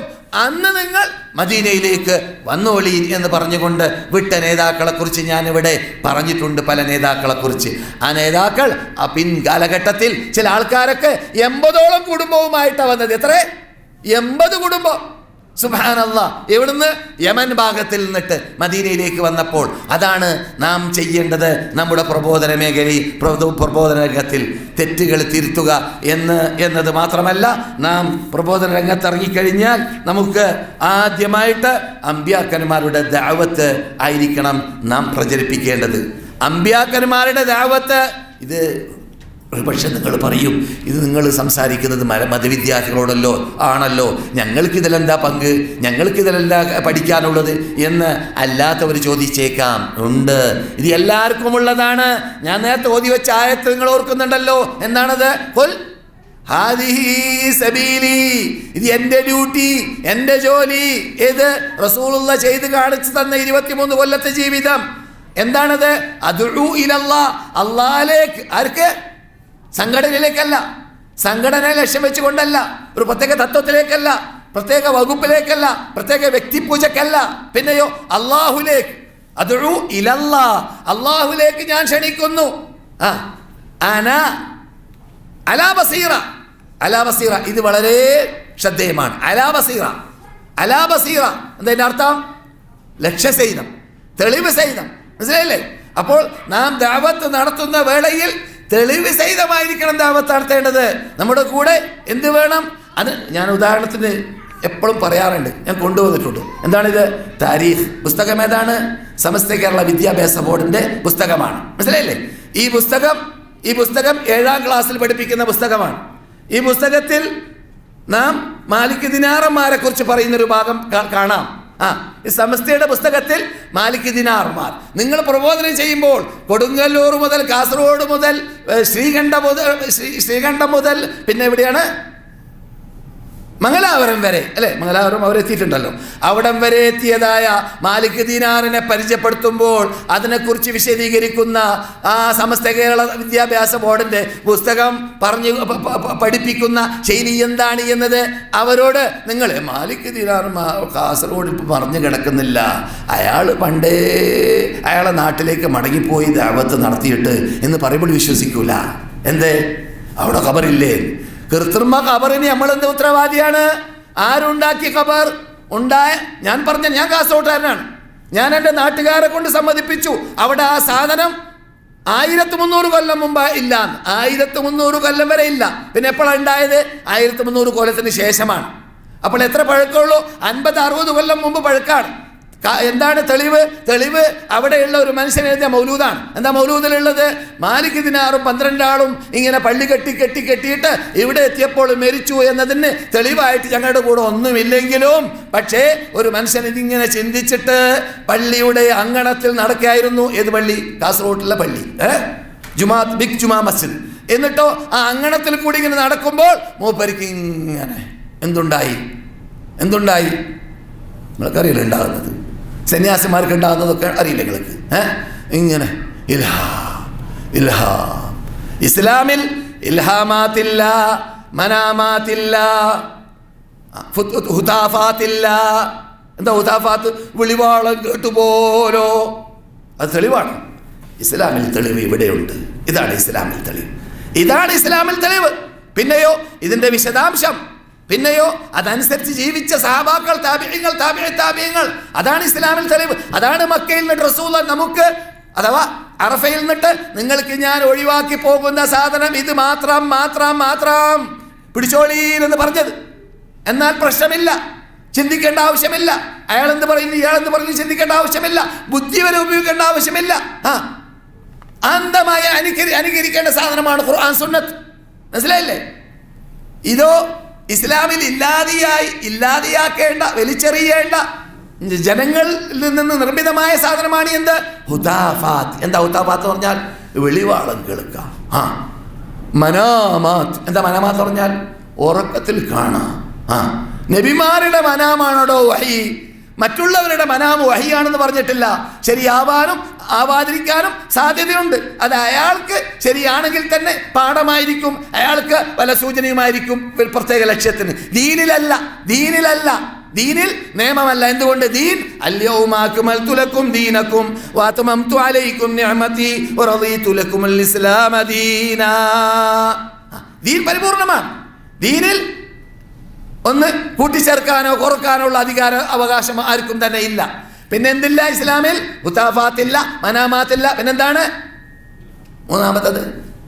എന്താ ബാക്കി പറയുന്നു? ഇൽഹാമാത്ത്. അതാണ് മൂപ്പർക്ക് മൂപ്പർക്ക് തോന്നിയതൊക്കെ ദീനാവാനോ? മൂപ്പരാരെ ജിബ്രീല തോന്നാൻ? ജിബ്രീൽ അലൈഹി ഇസ്ലാമിന് എങ്ങനെയാവാം? ജിബ്രീൽ അലൈഹി ഇസ്ലാം മഹാനായ റസൂലുള്ളാഹി സ്വല്ലല്ലാഹു അലൈഹി വസല്ലമയോട് ജാറിന്റെ അവകാശത്തെക്കുറിച്ച് ഇങ്ങനെ പറഞ്ഞ് അള്ളാഹു അവർക്ക് വഹിയിട്ട് കൊടുത്ത കാര്യങ്ങളൊക്കെ വിശദീകരിച്ച ഭാഗങ്ങളൊക്കെ ഞാനിവിടെ കേൾപ്പിച്ചിട്ടുണ്ട്. അതല്ലല്ലോ. അപ്പോൾ മൂപ്പരിക്ക് ഇങ്ങനെ ഇൽഹാമ് വന്നു, തോന്നി പോലോ. എന്ത്? മാലിക് ദിനാറിനെ ഇങ്ങനെ ചിന്തിച്ച് ഞാൻ നടക്കാണ്. അയാൾ എവിടെയായിരിക്കും? അയാളെ ഖബർ എവിടെയായിരിക്കും? അപ്പോൾ ഒരു വെളിച്ചം കണ്ടു. എന്ത് മനസ്സിലായില്ലേ? ഇത് പറയുന്നവൻ ആരാണെന്ന് അറിയാമോ? ഇത് പറയുന്നവൻ അത്തരം കാര്യങ്ങളെക്കുറിച്ച് പുസ്തകം എഴുതിയ അല്ലെങ്കിൽ പാട്ടെഴുതിയ മനുഷ്യനാണ്. അതിനെക്കുറിച്ച് ഞാൻ പാട്ടെഴുതിയിട്ടുണ്ട്. ഇങ്ങനെയുള്ളതായ കെട്ടുകഥകളെക്കുറിച്ച് അറിവില്ലാത്ത കാലഘട്ടത്തിൽ എനിക്കുള്ള പുറത്തേറട്ടെ. മഹാനരുടെ മഖ്ബറയെ മജ്ഹൂലായ കാലത്തിൽ പ്രകാശത്താൽ ഖബർ ശോഭിച്ചു ഒരു നാൾ പാതിരാവക്കത്തിൽ. പാടിയവൻ ഞാനാണ് കേട്ടാ. എൻ്റെ പുസ്തകത്തിലാണ്. എന്നിട്ട് 10 പൈസക്കാ വിറ്റത്. അങ്ങനെ കുറേ പാട്ടുകൾ. എവിടെ? മാലിക് ദിനാറിനെ കുറിച്ച്. എപ്പോൾ? 47ഓളം കൊല്ലങ്ങൾക്ക് മുമ്പ്. മനസ്സിലായില്ലേ? അള്ളാഹ് എനിക്കും നിങ്ങൾക്ക് പുറത്തേറട്ടെ. അപ്പോൾ എന്താ കഥ? എവിടുന്ന ഞാൻ കണ്ടുപിടിച്ചത്? അവിടെയുള്ള കിസ്സപ്പാട്ടിൽ നിന്നിട്ട്. കിസ്സപ്പാട്ട് ആരുണ്ടാക്കി? സീതി കുഞ്ഞ് എന്ന് പറയുന്ന മനുഷ്യനുണ്ടാക്കി. എൻ്റെ കുടുംബ മെമ്പറാണ്. ഈ പാട്ടുകാരൊക്കെ പേരെടുത്ത സാഹിത്യകാരന്മാരും പാട്ടുകാരുമല്ല എൻ്റെ കുടുംബക്കാരാണ് കാസർഗോഡിൽ. ഞാൻ അഭിമാനം പറയല്ല, അത് യാഥാർത്ഥ്യമാണ്. മനസ്സിലായില്ലേ? ടി ഉബൈദ് സാഹിബ് സാഹിത്യകാരനാണ്, എൻ്റെ കുടുംബക്കാരനാണ്. അതുപോലെ തന്നെ ഈ പറഞ്ഞ മനുഷ്യരും ധാരാളം പാട്ട് എഴുതിയ ആളാണ്. അദ്ദേഹം എൻ്റെ കുടുംബക്കാരനാണ്. അതൊന്നും അഭിമാനത്തിന് വേണ്ടി പറയല്ല, യാഥാർത്ഥ്യമാണ് പറയുന്നതെന്ന് മനസ്സിലാക്കാൻ വേണ്ടിയാണ്. അയാളെ പുസ്തകത്തിൽ നിന്നിട്ടും പിന്നെയോ അവിടെ മൗലൂദ് ഉണ്ടാക്കിയ ഒരു മനുഷ്യനുണ്ട്, മൊയ്തീൻകുട്ടി മുസ്ലിയാർ. അദ്ദേഹമാണ് മാലിക് ദിനാർ മൗലൂദ്, ഉപ്പാപ്പ മൗലൂദ്, കുറേ മൗലൂദുകൾ ഉണ്ടാക്കിയത്. ജനങ്ങളൊക്കെ മനസ്സിലാക്കുന്ന മൗലൂദ് കിതാബ് എന്നൊക്കെ പറഞ്ഞാൽ ഖുർആന്റെ കൂടെ ഇറങ്ങിയതാണെന്നാണ് അങ്ങനെ അവർ മനസ്സിലാക്കുന്നത്. അതിനേക്കാളും ബഹുമാനമാണ് നൽകുന്നത്. എന്നിട്ട് പേര് മൗലൂദും, മാലിക് ദിനാർ മൗലൂദ്, ഉപ്പാപ്പ മൗലൂദ്, ഇങ്ങനെ മൗലൂദിന്റെ പേരും വെക്കും. ആ ഉപ്പാപ്പ മൗലൂദുള്ള കഥ ഒക്കെ കേട്ടാൽ സുബ്ഹാനല്ലാഹ് പൊളിച്ചു നാറുന്ന, അംഗീകരിക്കാൻ പറ്റാത്ത. ഇവിടെ ഇപ്പോഴുണ്ട് ഡോക്ടർ, അദ്ദേഹത്തിന്റെ വാപ്പ പറഞ്ഞൊരു കഥയുണ്ട് ഈ മൗലൂദിലുള്ള. എന്ത്? അദ്ദേഹം സുബ്ഹാനല്ലാഹ് നോക്കൂ, ഈ കെട്ടുകഥകൾ ഉണ്ടല്ലോ, കെട്ടുകഥകൾ കെട്ടുകഥയാണെന്ന് മനസ്സിലാക്കാൻ വേണ്ടി കാസർഗോഡിലുള്ള ഉപ്പാപ്പ ഔലിയാന്റെ ഖബറിൽ സന്ദർശനത്തിന് വേണ്ടി വരുന്ന പെണ്ണുങ്ങളുടെ എണ്ണം എത്രയാണ്? പറയുന്നതിന് പ്രസക്തി മനസ്സിലാക്കണം. 3 ലക്ഷത്തിൽ പരമെന്നാണ് പത്രം എഴുതുന്നത്. എന്ത്? സ്ത്രീകൾ സന്ദർശനത്തിന് വേണ്ടി അവിടെ റൂസ് ദിവസങ്ങളിൽ വരുന്നത്. ആ മനുഷ്യനെ അവൻ ഒരു ഭ്രാന്തനോ രോഗിയോ മറ്റായിരുന്നു, മാനസിക രോഗി, അല്ലാഹു അലം. അത് കാരണത്താൽ ഈ നേർക്ക് നേരെ പറയുന്ന ആൾ ഒലിയാവില്ലല്ലോ നമ്മുടെ നാട്ടിൽ. തെക്കേടെന്ന് ചോദിച്ചാൽ വടക്ക് കാണിച്ചു തരണം, വടക്ക് എവിടെയെന്ന് ചോദിച്ചാൽ തെക്ക് കാണിച്ചു തരണം, അപ്പോഴാണ് ഒലിയാവുക. മനസ്സിലായില്ലേ? ശരിക്കും വാസം ദ്രവ്യങ്ങൾ പൂശുന്നവരും ഒലിയാവില്ല. പിന്നെയോ ഈ തുമ്മാൻ തോന്നിട്ട് അല്ലെങ്കിൽ ഈ എന്താ നമ്മളെ നാട്ടിൽ പറയാ, മുറുക്കാൻ തോന്നിട്ട് ഇങ്ങനെ ഒഴുകുന്നുണ്ടാവും, ഇങ്ങനെ ശരീരത്തിന് എല്ലാ ഭാഗത്തും ഒഴുകുന്നുണ്ടാവും, അയാളാണ് വലി. മനസ്സിലായില്ലേ? അങ്ങനെയാണ് നമ്മുടെ നാട്ടിലെ വപ്പ്. അങ്ങനെ ഈ ഉപ്പാപ്പ എന്ന് പറയുന്ന മനുഷ്യന്റെ രോഗം അതായിരുന്നു. ഏതായാലും ഇരിക്കട്ടെ, അദ്ദേഹത്തിന്റെ ജനങ്ങൾ ഒലിയാക്കി മാറ്റി. അദ്ദേഹത്തിന്റെ കറാമത്തിൽ മൗലൂദിൽ പറയുകയാണ് മൊയ്തീൻ മുസ്ലിയാർ. എന്ത് പറയുന്നു? മാനിനെ വാങ്ങിയിട്ട് മോനെ കൊടുത്തോവർ, മാനിനെ വാങ്ങിയിട്ട് മോനെ കൊടുത്തോവർ. അങ്ങനെ ഈ ഡോക്ടർ വാപ്പനോട് പറയാണ്, മൗലവി എന്നോട് മദീനയിൽ നിന്ന് പറയാണ്, ഞാനാണ് അദ്ദേഹത്തിന് മാന് കൊടുത്തത്. ആർക്ക്? ഈ വലിയന് മാന് കൊടുത്തത്. എൻ്റെ അന്ന് കാസർഗോഡുള്ള ഹബീബ് ബസ്സിൻ്റെ ഉടമയാണ്. ഹബീബ് ബസ് എന്ന് പറയുന്ന അല്ലെങ്കിൽ മെഹബൂബ് ബസ് എന്ന് പറയുന്ന ആ സർവീസിൻ്റെ ഏറ്റവും വലിയ ഡ്രൈവറായ ഹുസൈൻ ഡ്രൈവർ. അദ്ദേഹം ഹുസൈൻ ഡ്രൈവർ എന്നാൽ സാധാരണക്കാരനല്ല, നല്ല പുഷ്ടികളാണ്. ഞാൻ മാർഗ കല്യാണം നമ്മുടെ നാട്ടിൽ കഴിക്കാറുണ്ടല്ലോ. എന്നെ മാർഗ കല്യാണം കഴിച്ചപ്പോൾ പിടിച്ച മനുഷ്യരാണ്. ആരെക്കുറിച്ചൊന്നുമല്ല പറയുന്നത്. എന്നെ പിടിച്ച എനിക്കിപ്പോൾ എൻ്റെ 7ാമത്തെ വയസ്സിലെ മാർഗ കല്യാണമൊക്കെ നടന്നത്. നമ്മുടെ നാട്ടിൽ അങ്ങനെയാണല്ലോ. അപ്പോൾ ഒരാൾ പിടിക്കേണ്ടി വരും. മൂപ്പര എന്നെ പിടിച്ചത്. അങ്ങനെയുള്ള മനുഷ്യനാണ് മാന് വാങ്ങാൻ വേണ്ടി മാന് കൊണ്ടുവന്നത് കാട്ടിൽ നിന്നിട്ട്. ഞങ്ങളുടെ നാട്ടിലേക്ക് തെക്കൻ ഭാഗത്ത് കാടുണ്ട്. മാന് കൊണ്ടുവന്നു വേട്ടിയാടിയിട്ട്, എന്നിട്ട് ഒലിയന് കൊടുത്തു, തങ്ങൾക്ക് കൊടുത്തു. എന്തിനാണ്? മോനെ കിട്ടാൻ വേണ്ടി. അങ്ങനെ പാട്ടുകാരൻ എഴുതുന്നു, മാനിനെ കൊടുത്തിട്ട് മോനെ വാങ്ങിയോ വരുന്നു. എന്നിട്ടോ ഈ ഡോക്ടർ വാപ്പ പറയാണ്, ആ മാനിനെ കൊടുത്ത ആൾ ഞാനാണ്, മോനെ ഇതുവരെ കിട്ടിയിട്ടില്ല എന്ന്. പാട്ടിലുള്ളത് മോനെ കിട്ടിയെന്നാണ്. ഇങ്ങനെ ജനങ്ങളെ കൊണ്ട് പ്രഹസനം നടത്തുന്ന, കരിഞ്ചന്ത നടത്തുന്ന, ചീത്ത പറയുന്ന, ശകാരിക്കുന്ന, ജനങ്ങളെ വിലവെക്കാത്ത രൂപത്തിൽ അവരുടെ ബുദ്ധിയെ ഭീഷണിപ്പെടുത്തുന്ന ഈ സൈസിലുള്ള ചിന്താഗതിക്കാരെ കുറിച്ച് പറയേണ്ട എന്നാണോ? അത് തെറ്റാണെന്ന് പറയാതെ നാം മൗനം ദീക്ഷിക്കണമെന്നാണോ? അതൊക്കെ നിർത്തിവെക്കണം. എന്നിട്ട് സത്യം സത്യമാണെന്ന് പ്രഖ്യാപിക്കണം. ഖുർആനിലൂടെ സുന്നത്തിലൂടെ ഇങ്ങനെയുള്ള ഗ്രന്ഥങ്ങൾ അവർക്ക് കാണിച്ചു കൊടുത്തിട്ട്, നിങ്ങളല്ലേ പറഞ്ഞത് മാലിക് ദീനാറന്മാരിതാ അവരുടെ പുസ്തകത്തിൽ പറയുന്നു, മാലിക് ദീനാർ റളിയല്ലാഹു അൻഹു ഖുറാസാനിലേക്ക് പോവുകയും ചെയ്തു, അവിടെ വെച്ച് വഫാത്താകുകയും ചെയ്തു. സമസ്ത 7ാം ക്ലാസ് പുസ്തകം. മനസ്സിലായില്ലേ? അങ്ങനെ അതുകൊണ്ടാണ് ഞാൻ കഴിഞ്ഞ പ്രാവശ്യം മൊയ്തീൻ ശേഖിന്റെ ഗ്രന്ഥം പറഞ്ഞില്ലേ, ഇത് ഒറിജിനൽ ഗ്രന്ഥം, സൗദി അറേബ്യ അച്ചടിച്ചതല്ല. സൗദി അറേബ്യ അച്ചടിച്ചതാകുമ്പോൾ ഇസ്ലാമിനെ കുറിച്ച് വിവരമില്ലാത്തതായ അറിവില്ലാത്തവർക്ക് ദേഷ്യമുണ്ട്. സൗദി അറേബ്യ വല്ലതും പറയുമ്പോൾ അതൊരു വകുപ്പിന് വേണ്ടിയാണ്. അല്ല, സൗദി അറേബ്യ പറയുന്നതല്ല. സൗദി അറേബ്യ അവരുടെ ഇഷ്ടാനുസരണം ഒന്നും പറഞ്ഞിട്ടില്ല. സൗദി അറേബ്യൻ നേതാക്കളും പണ്ഡിതന്മാരും ഒന്നും തന്നെ ഖുർആനിലും സുന്നത്തിലും ഇല്ലാത്ത പറഞ്ഞിട്ടില്ല. ഉണ്ടെങ്കിൽ ഞാനത് അംഗീകരിക്കുകയുമില്ല. കാരണം ഞാൻ കേരളത്തിൽ നിന്നിട്ട് മുസ്ലിയാമാർ പഠിക്കാറുള്ളത് പഠിച്ചു വന്ന ആളാണ്. എനിക്കറിയാം എന്ത് ജാഹിലിയത്ത്, എന്ത് ഇസ്ലാം, എന്ത് തൗഹീദ്, എന്ത് ശിർക്ക് എന്ന് അള്ളാഹുവിന്റെ തൗഫീഖോടുകൂടി എനിക്കറിയാം. പറഞ്ഞു വരുന്നത്, ഈ പുസ്തകം അച്ചടിച്ചത് ലബനാനിലാണ്. മൊറോക്കോയിൽ പ്രചരിപ്പിക്കപ്പെട്ടു, ഈജിപ്തിലും പ്രചരിപ്പിക്കപ്പെട്ടു. ഈ പുസ്തകം മൊയ്തീൻ ഷേഖ് അബ്ദുൽ ഖാദിർ ജീലാനിയുടെ പുസ്തകമാണ്. ആരുടെ? മൊയ്തീൻ ഷേഖ് അബ്ദുൽ ഖാദിർ ജീലാനിയുടെ ഒറിജിനൽ പുസ്തകമാണ്. പുസ്തകത്തിന്റെ പേരെന്താണ്? എഴുതിയെടുത്തോളം കേരളത്തിലുള്ള മിക്ക പള്ളി ദർസുകളിൽ പുസ്തകമുണ്ട്. അൽ ഫത്ഹുർ റബ്ബാനി വൽ ഫൈദുർ റഹ്മാനി. പുസ്തകത്തിന്റെ പേരാണ്. തൗലീഫാരാണ് അഥവാ ഗ്രന്ഥരചയിതാവാരാണ്? സയ്യിദി അബ്ദുൽ ഖാദിർ ജീലാനി. മനസ്സിലായില്ലേ? അയാളുടെ ഗ്രന്ഥമാണ് ഈ ഗ്രന്ഥത്തിന്റെ ഉടമയായ മൊയ്തീൻ ഷേഖ് അബ്ദുൽ ഖാദിർ ജീലാനിയെ കുറിച്ചാണ് നമ്മുടെ നാട്ടിൽ പാട്ടുകൾ ഉണ്ടാക്കപ്പെട്ടത്. 400-300 പരം വർഷങ്ങൾക്ക് മുമ്പ് കേരളത്തിൽ വലിയ സാഹിത്യ ശൈലിയിലേക്ക്, ഇസ്ലാമിക സാഹിത്യ ശൈലിയിലേക്ക്, ഉത്തുംഗ ശൃംഗത്തിലേക്ക് എത്തിയതാണ് എന്ന അവാർഡും പേരും ലഭിച്ചതായ ഒരു പാട്ടായിരുന്നു മൊഹിദ്ദീൻ മാല. എന്തേ അവാർഡൊക്കെ ലഭിക്കൂലേ? അള്ളാഹു അല്ലാത്തവരെ ആയിരക്കണക്കിന് പ്രാവശ്യം പ്രാർത്ഥിക്കാൻ വേണ്ടി പറയുന്ന പുസ്തകമാവുമ്പോൾ അങ്ങനെ സംഭവിക്കൂ. ഞാൻ പറഞ്ഞല്ലോ, ഇസ്ലാമിനെ തെറി പറഞ്ഞതായ CN മുസ്ലിയാരുടെ, CN മൗലവിയുടെ പുസ്തകത്തിന് അവാർഡുണ്ടായി എന്നതുപോലെയാണ് ഇതും സംഭവിച്ചത്. സുബ്ഹാനല്ലാഹ്. എന്തായി പുസ്തകം? ഉദാഹരണം പറയാണ്. നാം തെളിവ് സഹിതം ജനങ്ങളോട് പറയുമ്പോൾ ഓർമ്മ വെച്ചോളി, പേജ് നമ്പർ നിങ്ങളുടെ കൂടെയുള്ള കോപ്പി എൻ്റെ കൂടെയുള്ള കോപ്പി അല്ലായിരിക്കും. അപ്പോൾ പേജ് നമ്പർ എന്തായിരിക്കും? മാറും. എന്നാലും എൻ്റെ കൂടെയുള്ള കോപ്പിയുടെ പേജ് നമ്പർ 306, 307 മനസ്സിലായില്ലേ? 307. ഈ പുസ്തകം ഏകദേശം എൻ്റെ ഓർമ്മ ശരിയാണെങ്കിൽ 20-25 വർഷങ്ങൾക്ക് മുമ്പ് തന്നെ CD വരുന്നതിന് മുമ്പ് വീഡിയോയിൽ കൂടി ജിദ്ദയിൽ നിന്നും മറ്റൊക്കെ ഞാൻ നടത്തിയതായ പ്രോഗ്രാമിൽ എന്ത് ചെയ്തിരുന്നു? ഫോട്ടോ പിടിച്ചിരുന്നു. എന്നിട്ട് അത് കേരളക്കാരുള്ള നാടിലേക്കൊക്കെ വിതരണം ചെയ്യപ്പെട്ടിരുന്നു. ക്ഷീണമുണ്ടല്ലേ? ക്ഷീണമുണ്ട്. ക്ഷീണം മാറ്റണം, ഇല്ലെങ്കിൽ എനിക്ക് ക്ഷീണം വരും. മനസ്സിലായില്ലേ? അപ്പോൾ ക്ഷീണമുള്ളവർ ക്ഷീണം മാറ്റിയിരിക്കുക. എന്താ പറഞ്ഞു വരുന്നത്? ഈ പുസ്തകത്തിൽ ഞാൻ വായിച്ച പദം ആരാ വായിക്കാം? ഇവിടുന്ന് വായിക്കാം.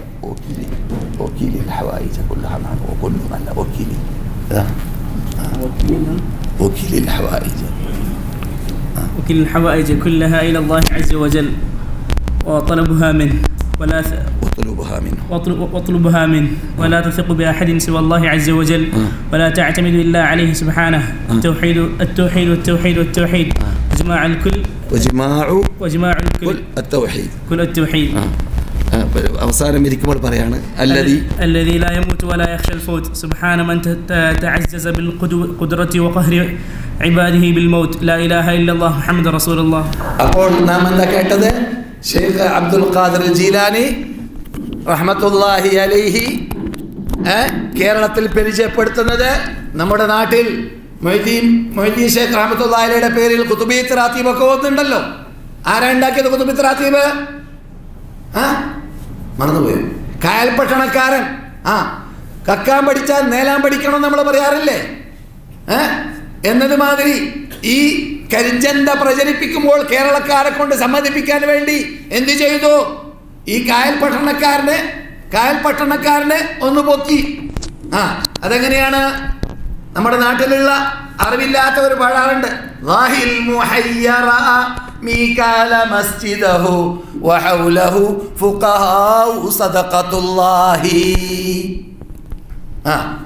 എന്താ അതിന്റെ അർത്ഥം? ഈ സദഖത്തുല്ലാ എന്ന് പറയാവുന്ന ആൾ തന്നെ വളരെ വലിയ കറാമത്തുള്ള ആളാണ്. കക്കാൻ പഠിച്ചാൽ നേലാൻ പഠിക്കണം. അപ്പൊ അത്രയും വലിയ മനുഷ്യക്കളവ് പറയില്ലല്ലോ എന്ന നിലക്ക് എന്താ സദഖത്തുല്ലാ പറഞ്ഞത്? عزما بهمته صرما لغفوته أجبته مسرعا من أجل دعوته فليدعو يا عبد القادر محي الدين. ആരെങ്കിലും ഇരുട്ട് റൂമിൽ ഒറ്റയ്ക്കിരുന്ന് ഏകാന്തതയോടുകൂടി യാ മുഹിയുദ്ദീൻ യാ മുഹിയുദ്ദീൻ യാ അബ്ദുൽ ഖാദിർ ജീലാനി യാ അബ്ദുൽ ഖാദിർ ജീലാനി എന്ന് എത്ര പ്രാവശ്യം വിളിക്കണം? 1000 പ്രാവശ്യം വിളിക്കണം. എത്ര? 1000 പ്രാവശ്യം വിളിക്കണം. മനസ്സിലായില്ലേ? നോക്കി ഏറ്റുമുട്ടുന്ന കണ്ടില്ലേ? മൊയ്തിമാലയിൽ എന്താ പറയുന്നത്? വല്ല നലത്തിന്നും എന്നെ വിളിപ്പോർക്ക് വാകൂട ഉത്തീരം ചെയ്യും ഞാനെന്നോവർ. മൊയ്തിമാലയിൽ പറഞ്ഞത് എന്താണ്? എന്നെ വല്ലരും വിളിച്ചാൽ എപ്പോഴാ മറുപടി നൽകുക? ഞാൻ എൻ്റെ കൂടെ അല്ലേ നിങ്ങൾ? വാകൂട എന്ന് പറഞ്ഞാൽ തൊള്ള പൂട്ടുന്നതിന് മുമ്പ് മറുപടി കിട്ടും. മൊയ്തിമാലയിലോ 1000 പ്രാവശ്യം വിളിക്കണം. 1000 പ്രാവശ്യം വിളിക്കണം. ഒരു പ്രാവശ്യം വിളിച്ചാൽ മറുപടി കിട്ടൂല. 1000 പ്രാവശ്യം വിളിച്ചാൽ ആരോടോ പറഞ്ഞത് അങ്ങനെ പറഞ്ഞു എന്ന് ഞാൻ പറയല്ല, ഈ കായൽപട്ടണക്കാരൻ പറയാണ്. അജബ്തുഹു മുസ്രിയൻ. എപ്പോഴാ വരുന്നത്? നിങ്ങൾ ഒമയ്യുനാദിസ്മി അൽഫൻ 1000 പ്രാവശ്യം എൻ്റെ പേരൊരാൾ വിളിച്ചാൽ. പ്രത്യേകത പറയുന്നുണ്ട്. 12 റക്അത്ത് നിസ്കരിച്ച് പറയണം. ഓരോ നിസ്കാരത്തിനും ഇത് എന്ത് വേണം? സൂറത്തുൽ ഇഖ്ലാസ് ഓതണം. എന്നിട്ട് ചർച്ചയുണ്ടായി കേരളത്തിൽ എന്താ ചർച്ചയുണ്ടായത്? ഈ നിസ്കാരത്തിൽ മുന്നിടേണ്ടത് ബഗ്ദാദിലേക്കാണോ മക്കത്തേക്കാണോ? ഈ ചർച്ച എൻ്റെ അടുക്കലേക്ക് എത്തി. ചർച്ച നടന്ന കാലത്ത് നിങ്ങൾ ആലോചിച്ച് നോക്ക്, നമ്മുടെ ഖൗമിൻ്റെ നീച ചിന്ത. ഈ 12 റക്അത്ത് നിസ്കരിക്കാൻ വേണ്ടി കായൽപട്ടണക്കാരൻ പറഞ്ഞത് മൂപ്പരസ്കാരാണ്, അള്ളാഹുള്ള നിസ്കാരമല്ല. മൂപ്പരസ്കാരാണ്. മൂപ്പരുണ്ടാക്കിയ 12 സുന്നത്താണ്. മനസ്സിലായില്ലേ? അത് നിസ്കരിക്കുമ്പോൾ വിളിക്കുന്നത് അള്ളാഹനല്ലല്ലോ. അള്ളാഹനെ വിളിക്കുമ്പോഴല്ലേ കാബത്തിലേക്ക് മുന്നിടേണ്ടത്? മൊയ്തി ഷേഖിനെയാണ് വിളിക്കേണ്ടത്. അപ്പോൾ കാബത്തിലേക്കല്ലല്ലോ മുന്നിടേണ്ടത് എന്നത് കാരണത്താൽ തെളിവെന്താണ്? ഞാൻ കഴിഞ്ഞ ക്ലാസ്സിൽ നിങ്ങളെ കേൾപ്പിച്ച തഫ്രീഹുൽ ഖാത്തിർ എന്ന പുസ്തകത്തിൽ പറയുന്നുണ്ട്, മൊയ്തി ഷേഖിനെ 1000 പ്രാവശ്യം വിളിക്കുമ്പോൾ ബഗ്ദാദ് ഭാഗത്തിലേക്ക് 6 അടി മുന്നോട്ട് ചലിക്കണം. എത്ര? 6 അടി. ഇതൊക്കെ നമ്മുടെ നാട്ടിലുള്ള പള്ളി ദർസിൽ കയറിക്കൂടിയ കരിഞ്ചന്തകളാണ്. ഇതൊക്കെ പറയണ്ടേ? ഇതൊക്കെ അറിയണ്ടേ? എന്നിട്ട് ജനങ്ങൾക്ക് പറഞ്ഞു കൊടുക്കണ്ടേ? നിങ്ങളുടെ നാട്ടിൽ ചിലപ്പോൾ ഇല്ലായിരിക്കാം, പക്ഷെ ഞങ്ങളുടെ നാട്ടിൽ ഇപ്പോഴും ഉണ്ട്, പറയേണ്ടതുമുണ്ട്. അപ്പോൾ ഞാൻ പറഞ്ഞു വന്നത്, തെളിവ് സഹിതം ജനങ്ങൾക്ക് പറഞ്ഞു കൊടുക്കാൻ നാം നമ്മുടെ കൂടെ തെളിവുണ്ടാക്കുക. മുഹ്യിദ്ദീൻ ഷേഖ് റഹ്മത്തുള്ളാഹി അലൈഹി ഒരു പ്രാവശ്യമെങ്കിലും ഇങ്ങനെയുള്ള പദം പറയാൻ വേണ്ടി കൽപ്പിച്ചിട്ടില്ല എന്നതിൻ്റെ തെളിവായിട്ട് അദ്ദേഹത്തിൻ്റെ മൗലൂദിൽ തന്നെ കാണാം. ഇത് ലികുല്ലി വലിൻ ലഹു ഖദമുൻ വഇന്നി അലാ ഖദമിൽ മുഹമ്മദിദുൽ കമാലി. എല്ലാ ഒലിമാർക്കും നേതൃത്വമുണ്ട്. എൻ്റെ നേതൃത്വം മദീനയിൽ മറിഞ്ഞു കിടക്കുന്ന മുഹമ്മദ് നബിയാണ് സല്ലല്ലാഹു അലൈഹി വസല്ലം. മുഹമ്മദ് നബി പറയാത്തത് ദീനിൻ്റെ പേരിൽ ഞാൻ പറയുകയില്ല.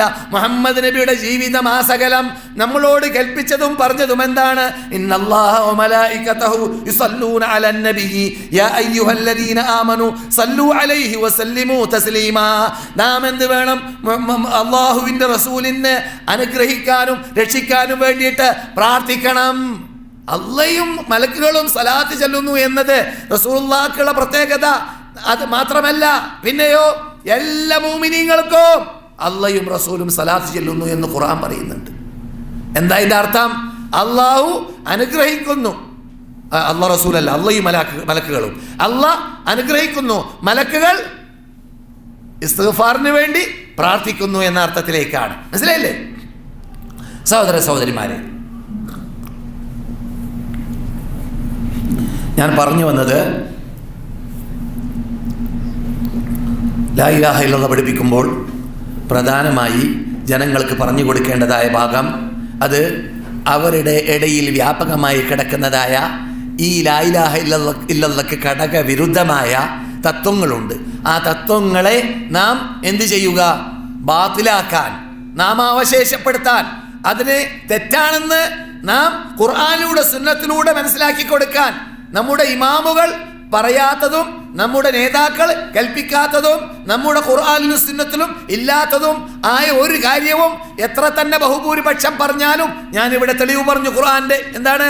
ഒമാ അക്സറുന്നാസി വലൗ ഹറസ്ത ബിമുഅ്മിനീൻ. ബഹുഭൂരിപക്ഷം നീ അങ്ങേയറ്റം അത്യാഗ്രഹം പുലർത്തിയാലും നന്നാക്കാൻ പറ്റൂല ബഹുഭൂരിപക്ഷത്തെ മുഹമ്മദേ സല്ലല്ലാഹു അലൈഹി വസല്ലം.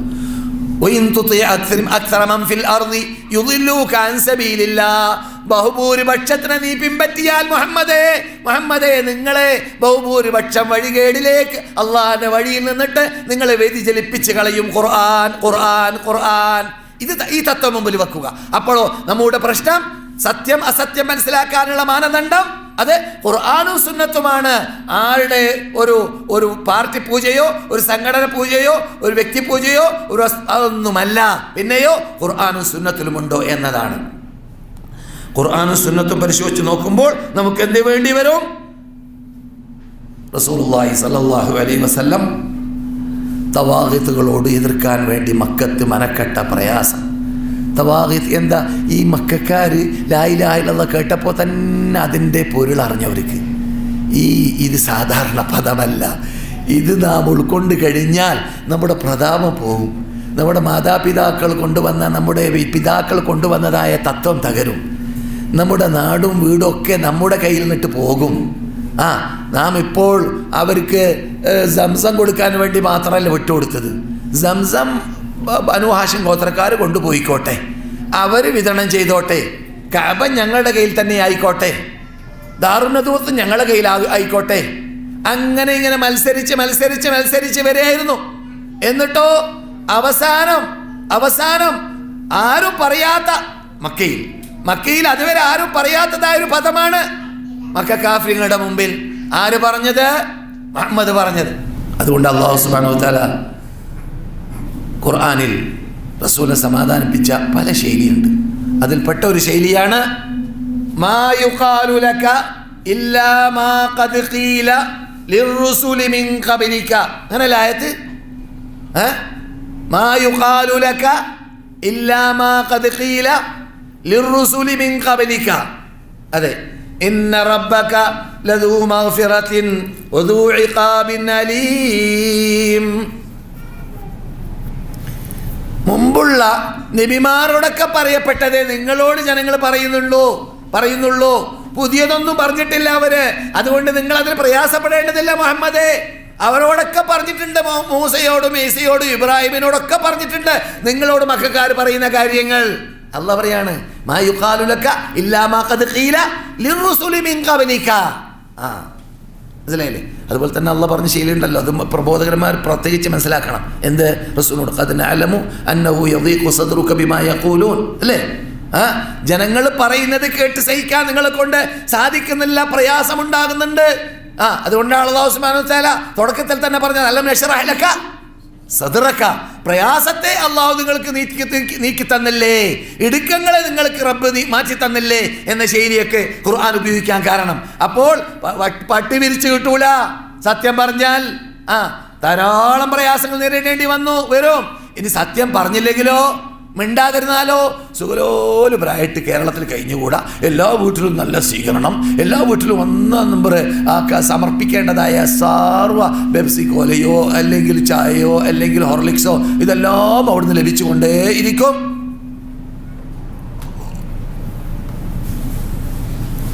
പിന്നെ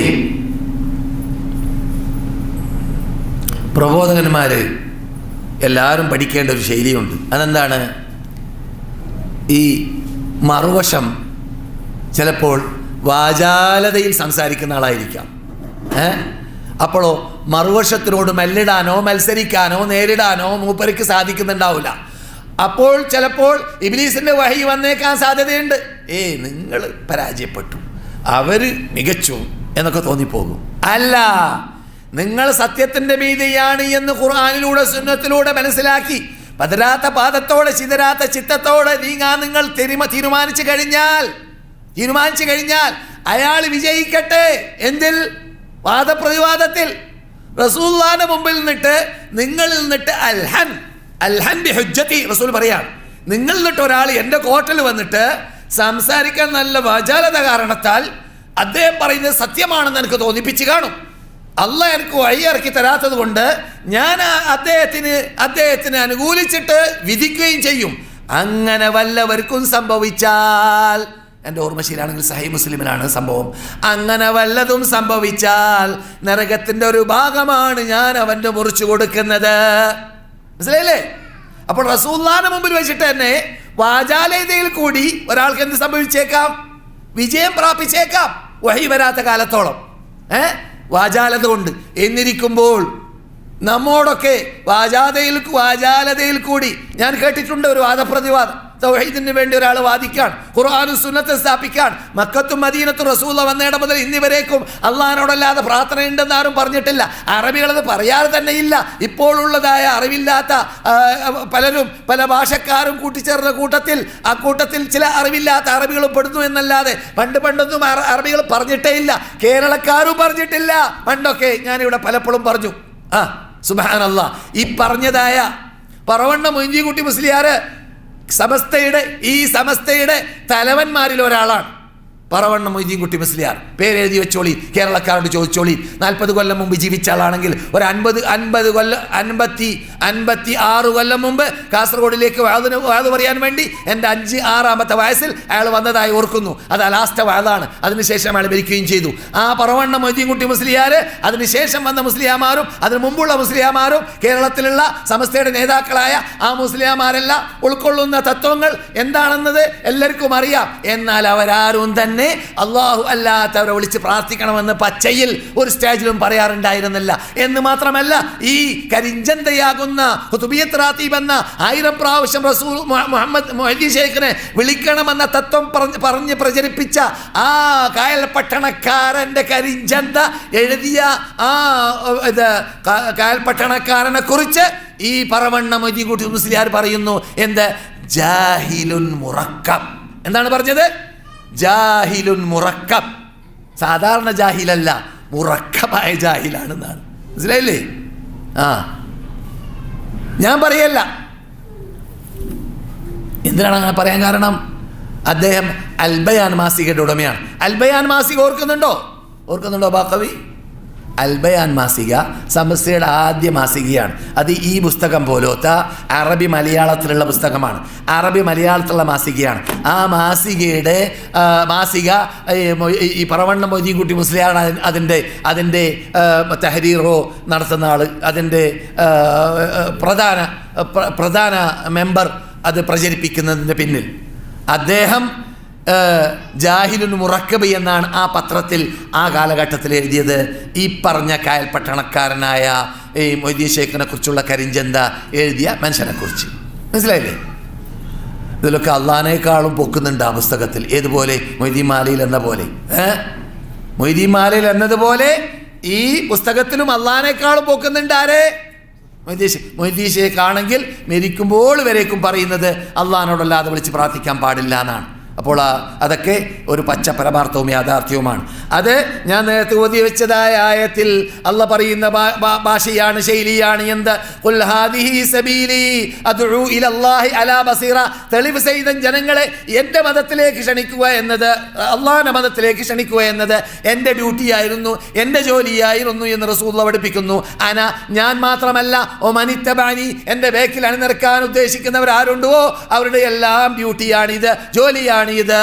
അതെന്താണ്? സുബ്ഹാനല്ലാഹ്, അല്ലാഹ് പരിശുദ്ധനത്രേ. വമാ അന മിനൽ മുശ്രികീൻ, ഞാൻ അല്ലാഹുവിന്റെ കൂടെ ആരെയും പങ്കു ചേർക്കുന്നതേ അല്ല.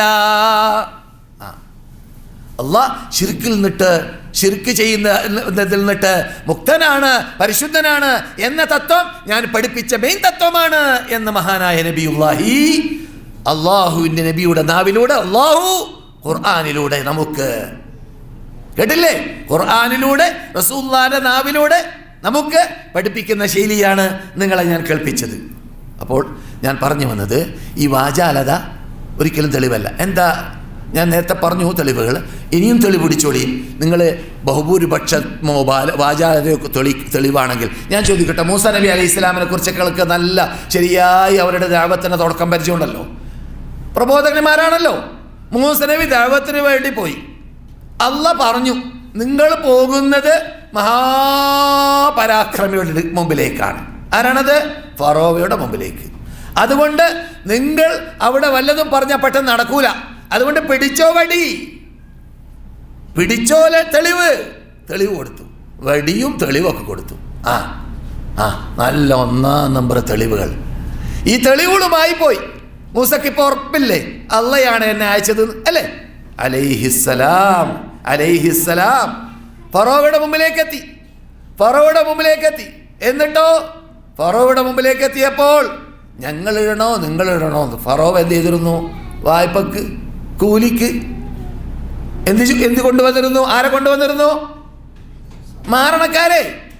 അന്ന് ഏറ്റവും വലിയ പേരെടുത്ത പ്രശസ്തി പ്രാപിച്ച ഒരു വിഷയമായിരുന്നു മാരണക്കാരുടെ വിജയം, മാരണത്തിലുള്ളതായ മത്സരം. മാരണക്കാരെ കൊണ്ടുവന്നിരുന്നു. ഇത് മാരണമാണ് നമ്മ മനസ്സിലാക്കിയത്. എന്നിട്ടോ ഞങ്ങളിടണോ നീ ഇടണോ മൂസാന്ന് ചോദിച്ചു. അപ്പോൾ നിങ്ങൾ ഇട്ടോളി എന്ന് പറഞ്ഞു. അപ്പോൾ അവരിട്ടു. അള്ളാഹ് പറയുന്നത് ശരിയാണ്. അപ്പോൾ അവരിട്ടു അല്ലേ? അവരിട്ടപ്പോൾ എന്ത് സംഭവിച്ചോ? ഇങ്ങനെ പാമ്പ് പോലെയൊക്കെ തോന്നാണ് അല്ലേ? അവർക്ക് തോന്നി ചലിക്കാണ്. അവരിട്ട വയറുകളും വള്ളികളൊക്കെ ഇങ്ങനെ ചലിക്കും പോലെ. മൂസാക്ക് എന്ത് സംഭവിച്ചു? വാചാലതയിൽ വഞ്ചിതരാവാൻ പാടുള്ളതല്ല എന്ന് പഠിക്കാൻ വേണ്ടി ഞാൻ പറയുന്ന ശൈലിയാണ്.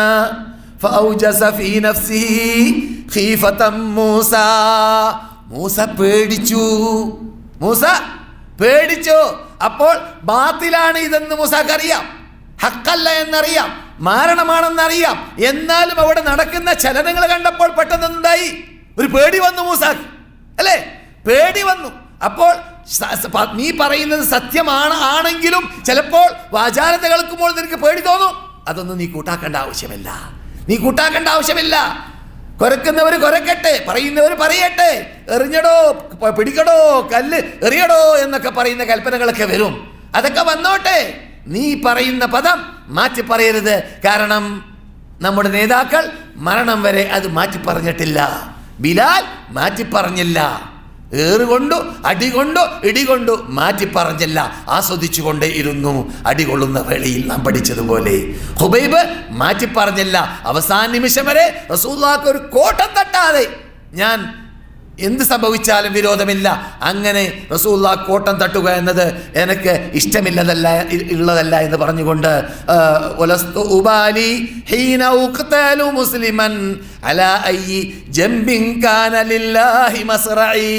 ബുഖാരിയിൽ, സഹീൽ ബുഖാരിയിലുള്ള പദമാണ്, പദ്യമാണ് നിങ്ങൾ കേട്ടത്. ഹുബൈബിനെ കൊല്ലപ്പെട്ട രംഗം. അല്ലാഹ് എന്ത് പറഞ്ഞു? ലാ തഖഫ് ഇന്നക അൻതൽ അഅ്ലാ. നിങ്ങൾ പേടിക്കണ്ട, നിങ്ങളാണ് മികച്ചു നിൽക്കുക. ഫഅൽഖി മാ ഫീ യമീനിക തൽഖഫ് മാ സനഉ ഇന്നമാ സനഉ കൈദു സാഹിർ വലാ യുഫ്ലിഹു സാഹിറു ഹൈതു അതാ. മാരണക്കാരുടെ ആ വഞ്ചന ചതിവ് മാത്രമാണത്. ആ മാരണക്കാർ ഒരിക്കലും വിജയിക്കുക തന്നെ ഇല്ല. നിങ്ങളുടെ കൂടെയുള്ളതാണ് ഹക്ക് എന്ന് ട്രെയിനിങ് പ്രത്യേകം അവിടെ കൊടുക്കേണ്ടി വന്നു അവർ പേടിച്ച സന്ദർഭത്തിൽ. അപ്പോൾ വാചാല ഇതിൽ കൂടി പേടിക്കുക എന്നത് സംഭവിച്ചേക്കാൻ സാധ്യതയുണ്ട്. എപ്പോൾ പ്രബോധന മേഖലകളിൽ അവിടെയൊന്നും ഞെട്ടിപ്പോകാൻ പാടുള്ളതല്ല. നീ സത്യമാണെന്ന് ഉറച്ച് മനസ്സിലാക്കിയ ശേഷം, ഏകദൈവ വിശ്വാസം ഉൾക്കൊണ്ട ശേഷം, അള്ളാഹ്ക്കുള്ള മഹബത്തിൽ ഏകത്വം ഉൾക്കൊള്ളുക എന്നത് നിർബന്ധമാണ്. അള്ളാഹിനോടുള്ള മഹബത്ത് പോലെ മുഹമ്മദിനോട് പാടില്ല സല്ലല്ലാഹു അലൈഹി വസല്ലം. ലോകത്തുള്ള ഒരു മഖ്ലൂഖിനോടും പാടില്ല. ഉണ്ടോ? നാം അള്ളാഹിനോടുള്ള മഹബത്തിന്റെ അന്ത്യം എന്താണ്? കീഴ്വണക്കം, സുജൂദ്, റുകൂഅ്, പ്രാർത്ഥന, കേണപേക്ഷ, ഇസ്തിആനത്ത്, ഇസ്തിഗാസത്ത്, ഇസ്തിആദത്ത്. ഇതൊക്കെ എവിടുന്ന് വരുന്നു? എന്തിലൂടെ വരുന്നു? അള്ളാഹുവിനോടുള്ള മഹബത്തിൽ നിന്നിട്ടും അള്ളാഹുവിനോടുള്ള ഇബാദത്താകുന്ന പേടിയിൽ നിന്നിട്ട് വരുന്നു. അതാണ് നമ്മളിൽ ഉണ്ടാകേണ്ടത്. അതുകൊണ്ട് അള്ളാഹ് പറഞ്ഞത് എന്ത്? വമിനൻ നാസി മൻ യത്തഖിദു മിൻ ദൂനില്ലാഹി അൻദാദാ യുഹിബ്ബൂനഹും കഹുബ്ബില്ലാഹ്.